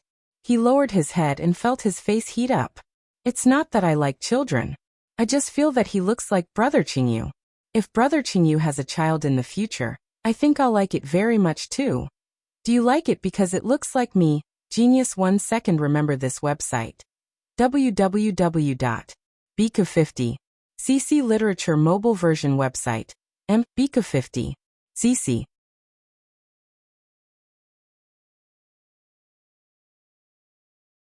Chapter 259. Now was not the time. Qingyu restrained himself. He had to wait a little longer. He couldn't let his feelings scare Huiqing. Jiang Huiqing had no idea what Qingyu was thinking. His hand was held by the other party. He struggled slightly but couldn't break free. He stopped moving and asked, "What's wrong, Brother Qingyu?" "Nothing. I'm just thinking that Huiqing's wish won't come true." "What?" Jiang Huiqing took a while to react. He asked tentatively, "Brother Qingyu, you don't plan to get married and have children?" Qingyu shook his head. "No, I don't." "Why? Does Huiqing want me to get married?" Jiang Huiqing didn't realize that when Qingyu said the answer, he felt a flash of joy in his heart. However, this emotion dissipated too quickly. Before he could realize it, his attention was attracted by the next sentence. "Does he want Brother Qingyu to get married?" Jiang Huiqing realized that he didn't know the answer. Logically speaking, he should want it, but when he thought of a woman being intimate with Qingyu, he felt very uncomfortable. Okay, whether Huiqing wants it or not, I won't get married. If I want to get married, it must be to the person I like. If I marry a woman I don't like, it's not good for either of us. Since we don't like each other, why waste her time?" Qingyu didn't plan to force Jiang Huiqing to say anything. He had finally gained something from this conversation. He had originally thought that Huiqing only treated him as a friend, but now it seemed that he had come to a conclusion too early. Since there were signs, there was no need for him to be impatient. After this conversation, Jiang Huiqing wanted to calm down and think about it. However, reality didn't give him much of a chance. The younger generation of the He family liked him and pestered him with questions from time to time. These juniors ranged from a few years old to over 10 years old. They were all members of the He family. They knew that Jiang Huiqing was the third flower of the last competition, and were very curious about him.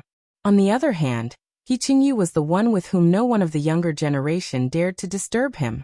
This elder brother of his had accumulated a lot of power and influence. How could he be as easy to get along with as the good-tempered and patient Jiang Huiqing?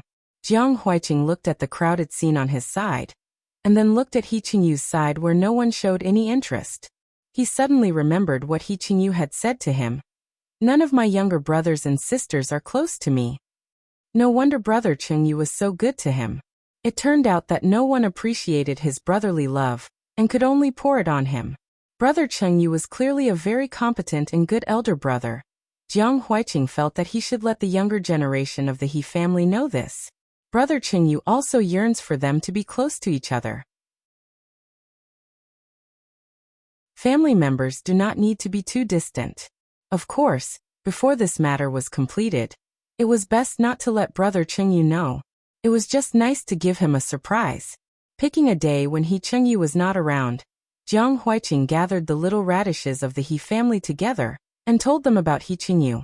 He rambled on a lot, which made the listeners feel more and more strange. Was he describing their dignified elder brother, who made people tremble when they got close to him? They were not the same person at all, okay? They did not know why Jiang Huiqing had such an understanding. They looked at each other and felt that they had to expose their elder brother's conspiracy and let Jiang Huiqing see their elder brother's true colors clearly. Don't be fooled by others and foolishly believe it to be true. After Jiang Huiqing finished speaking, he saw that the expressions of the little radishes around him were not right. He asked, "What's wrong? Why does Brother Jiang think that we don't want to play with our elder brother?" The little radishes pushed each other and pushed a representative out. Of course, Jiang Huiqing would not directly say that it was He Qingyu who told him. He said, "It's easy to see that you usually only come to find me and not your elder brother. Brother Jiang, don't be fooled by our elder brother. It's not that we don't go find him, it's that he's too fierce. That's right, that's right. He's even scarier than the teacher." The children all started to complain at once. Originally, Jiang Huiqing wanted to let these children know about Brother Qingyu's intentions. Who would have thought that it would become a gathering of children complaining about their elder brother's evil deeds? Because of this, Jiang Huiqing discovered that his understanding and the truth seemed to be somewhat different. However, he could not figure out why He Qingyu would lie to him about this matter. Yes, through the children's complaints, Jiang Huiqing had already realized that He Qingyu's words were not true. However, he could not figure out why He Qingyu would say such things. Jiang Huiqing decided to find a time to ask. The He family had a large business and many people, so it was very lively. However, this had nothing to do with Jiang Huiqing. He lived in He Qingyu's courtyard and no one would disturb him. He Qingyu had left home for 2 years. After returning, he had a lot of things to do and often went out. At first, He Qingyu was afraid that Jiang Huiqing would not be used to being alone in the He family, and wanted to bring him along. However, Jiang Huiqing rejected him. The He family was very easy to get along with. He was not unaccustomed to being here. On the contrary, he felt a warmth that he had never felt before. Seeing that his expression did not seem forced, He Qingyu did not insist. Remembering that he had a hot spring villa, He Qingyu asked Jiang Huiqing if he wanted to go there. Jiang Huiqing had never soaked in a hot spring before, and felt that it was very novel. After confirming that He Qingyu was really done with his work, he agreed. The villa was under Madame He's name. Before going, He Qingyu first went to see his mother. After hearing the purpose of his visit, Madame He said, "If you want to go, just go. You don't have to tell me. Huiqing is a good child. You are not allowed to bully him." "Why would I bully him?" He Qingyu said. "Others might not be able to tell, but I can tell." Madame He looked at him unhappily. "Only Huiqing trusts you. That's why he didn't think in that direction." "I know, mother." He Qingyu did not know what to do with his mother. "I promise that I won't bully him. Is that okay? We won't object to who you like. You have your own ideas since you were young. But you have to know that feelings are different from other things. You can't force it. Looking at you, you don't plan to hide it anymore. Have you thought about what you will do if Huiqing can't accept it? Madame He's expression became serious. At first, Madame He did not think much of it. But after spending some time together, Huiqing's behavior became more obvious. It was hard not to know. She was wondering how good their relationship was before he brought her back. He even repeatedly reminded her to let her live comfortably. It turned out that he had other thoughts. She was very satisfied with Huiqing. Master He also praised him. Now they were worried about their son. That child was obviously not enlightened. He was foolishly coaxed back by her son. Huiqing looked indifferent on the surface. Her son knew that once he really wanted something, he would get it no matter what. Mother, don't worry. I know what to do. Huiqing could not bear to hurt Jiang Huiqing. Even if he hurt himself, he would not hurt Jiang Huiqing. After talking with his family, Huiqing brought Jiang Huiqing to the hot spring villa. It was Jiang Huiqing's first time here. He was very excited and talked a lot with Huiqing. Huiqing did not need to think too much when he was beside him. Instead, he was more youthful than usual. Huiqing was happy to see him like this. Naturally, he did not remind him. This was a side that only he could see. Knowing that someone was coming, the villa had already prepared everything. Jiang Huiqing followed behind Huiqing. Everything was new. If you like it, I will bring you here again in the future, Huiqing said as they walked. I can't come here often in the future. Jiang Huiqing shook his head. What's wrong with that? Huiqing, you can come whenever you want. Huiqing brought Jiang Huiqing to the hot spring. This was a natural hot spring with a total of 6 springs. Because there were only 2 people, Huiqing brought Jiang Huiqing to a pool that was not very big. The steam was dense. The servants brought clothes for the 2 of them to change into. Jiang Huiqing soaked in the hot spring. The hot steam rushed into his body. He sighed softly. There was a wooden tray on the surface of the water. On it were various snacks and drinks. Huiqing poured a glass of wine and handed it to Jiang Huiqing. This is the best plum wine. Do you want to try it? Jiang Huiqing took it and took a sip. Huiqing sat beside Jiang Huiqing and turned to look at Jiang Huiqing. The young man's face was faintly pink. It was steamed by the steam or because of the wine he just drank. Huiqing's eyes darkened slightly. It would be a lie to say that he was not moved when his sweetheart sat beside him without any defense. Huiqing silently chanted scriptures in his heart to suppress the possible reaction of his body. Brother Qingyu, my back is a little itchy. Can you help me? Jiang Huiqing was a little embarrassed. I'll help you later. As soon as he finished speaking, the person beside him did not move for a long time. Jiang Huiqing was a little nervous. He wondered if his request was too much. It's okay if you don't want to do it. I'm not. No. Huiqing did not wait for him to finish his sentence. But for some reason, his voice was a little hoarse.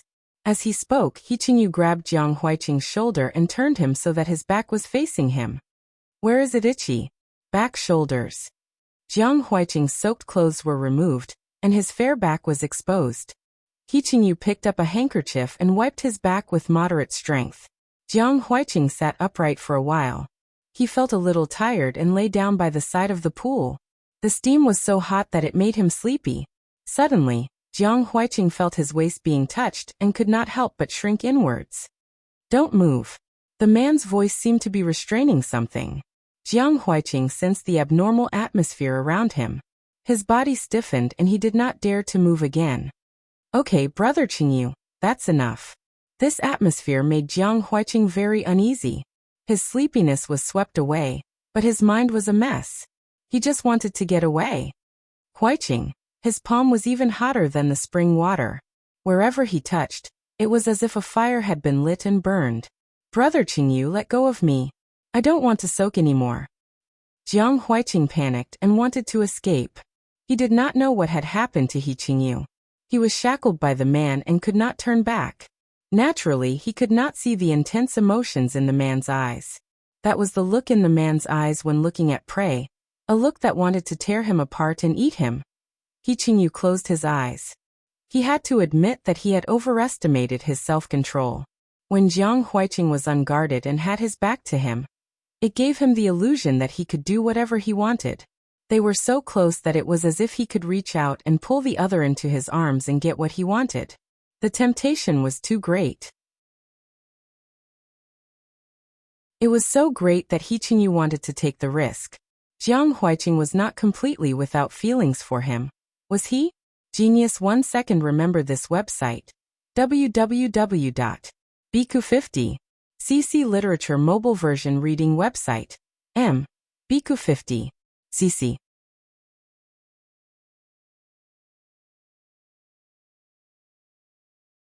Chapter 260.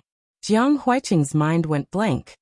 He didn't even realize that he was in the arms of the man behind him. What was He Qingyu talking about? What did he mean by being in love with him? Did he mishear something? After a long while, Jiang Huiqing said as if he had just woken up from a dream. You're joking, right? Why did he suddenly fall in love with him? Jiang Huiqing couldn't understand. He had always treated He Qingyu as a close friend, confidant, and brother. Didn't He Qingyu treat him the same way? I'm not joking. Huiqing, do you think I'm the kind of person who would joke about such things? He Qingyu's tone was slightly nervous. But at this time, Jiang Huiqing couldn't tell. He was so shocked by this news that he was almost speechless. He and He Qingyu had known each other for many years. Of course, he knew that He Qingyu wouldn't joke about such things. Since it wasn't a joke, then it must be true. Brother Qingyu was in love with him. Jiang Huiqing's mind was in a mess. Jiang Huiqing really didn't know what to say in this situation. His whole body was stiff. He Qingyu hugged him and could feel his reaction. His eyes darkened. Huiqing didn't break free from his arms. Did he not dislike his touch, or did he forget to react because of the shock? What about Huiqing? Do you hate me after knowing my feelings? I hate? Jiang Huiqing asked himself in his heart. And the answer he got was that he didn't hate it. Not only did he not hate it, but he was also secretly surprised. However, this joy was hidden too deep, and he didn't feel it in his current state. Jiang Huiqing shook his head and murmured, I don't hate you. He Qingyu was delighted. He moved forward, and the distance between the two of them instantly shortened. Waves of heat came, and the young man's porcelain white skin was dyed red. The skin under his palm was delicate. He Qingyu loved it so much that he couldn't put it down. His remaining reason warned him not to do anything he shouldn't do. However, with his lover in his arms and in such a position, how could he not have any reaction at all? He Qingyu restrained himself and planted a kiss on the side of the young man's face. Jiang Huiqing only felt something wet and warm touch the side of his face. He was dazed for a moment, then suddenly realized what it was, and his face turned red. The feeling just now, was it Brother Qingyu's lips? Was he kissed by Brother Qingyu? His train of thought that had yet to be sorted out became even more chaotic. He did not turn around to confirm. At this time, it was not that He Qingyu did not want him to turn around, but he did not know how to face it, so he simply did not look. He couldn't see the love and desire in the eyes of the person behind him. Because he didn't turn around, that gaze was unbridled, sizing him up again and again like a predator looking for prey. The prey had already stepped into the hunter's carefully prepared trap, and was still unaware of it. Brother Qingyu, can you let go of me first?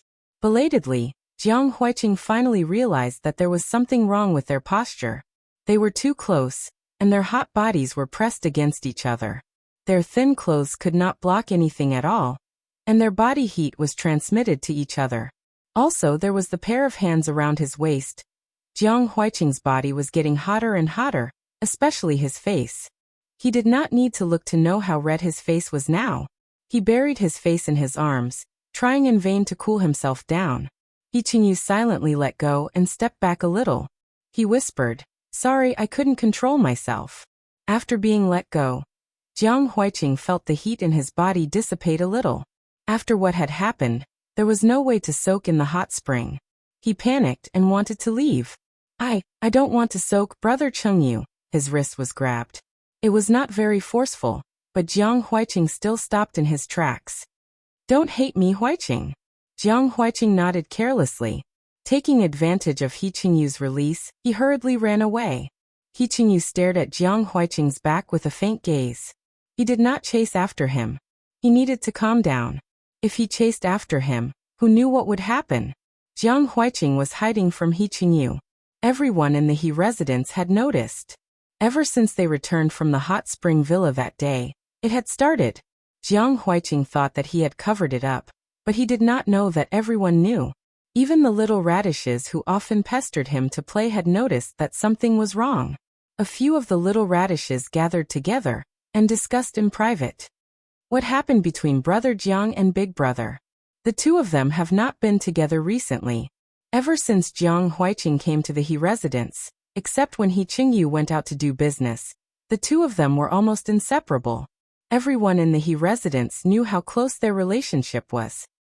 Is it because we exposed Big Brother's lie last time, so Brother Jiang is angry with Big Brother?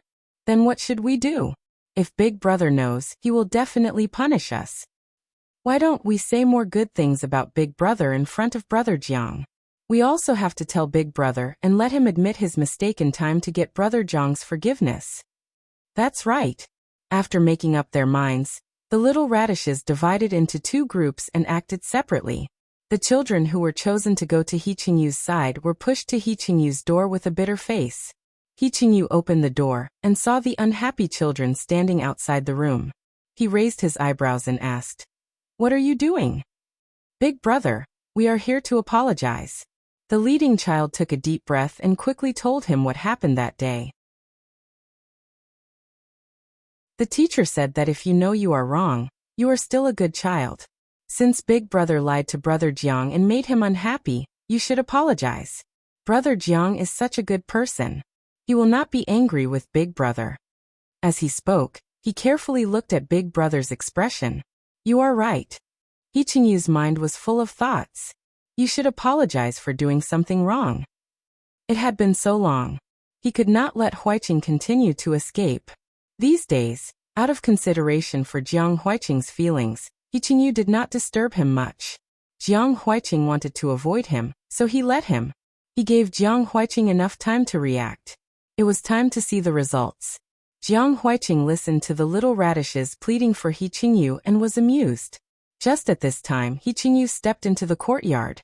How are you making up stories about me again? As He Qingyu's voice fell, the courtyard fell into silence. Big Brother. The little radishes stood up and saluted He Qingyu. He Qingyu nodded. Go play somewhere else for a while. I have something to tell your brother Jiang. The little radishes thought that their big brother was here to apologize and sent them away, because he could not forgive them. In the blink of an eye, only Jiang Huiqing and He Qingyu were left in the courtyard. I'm here to apologize to Huiqing. He Qingyu went straight to the point. He did not expect that He Qingyu really came to apologize. Jiang Huiqing widened his eyes and swallowed the words he wanted to say. I was wrong. I should not have lied to Huiqing. He Qingyu admitted his mistake so quickly that Jiang Huiqing did not know what to say. Huiqing, do you want to know why I said that? Why? Because I wanted Huiqing to dote on me. Jiang Huiqing's face flushed red. He was shocked speechless by He Qingyu's straightforward words. Huiqing, you may not know, but I was already in love with you at that time. It was not a day or two but 2 years. I knew that Huiqing was ambitious in the imperial court. I only wanted to be by Huiqing's side like before.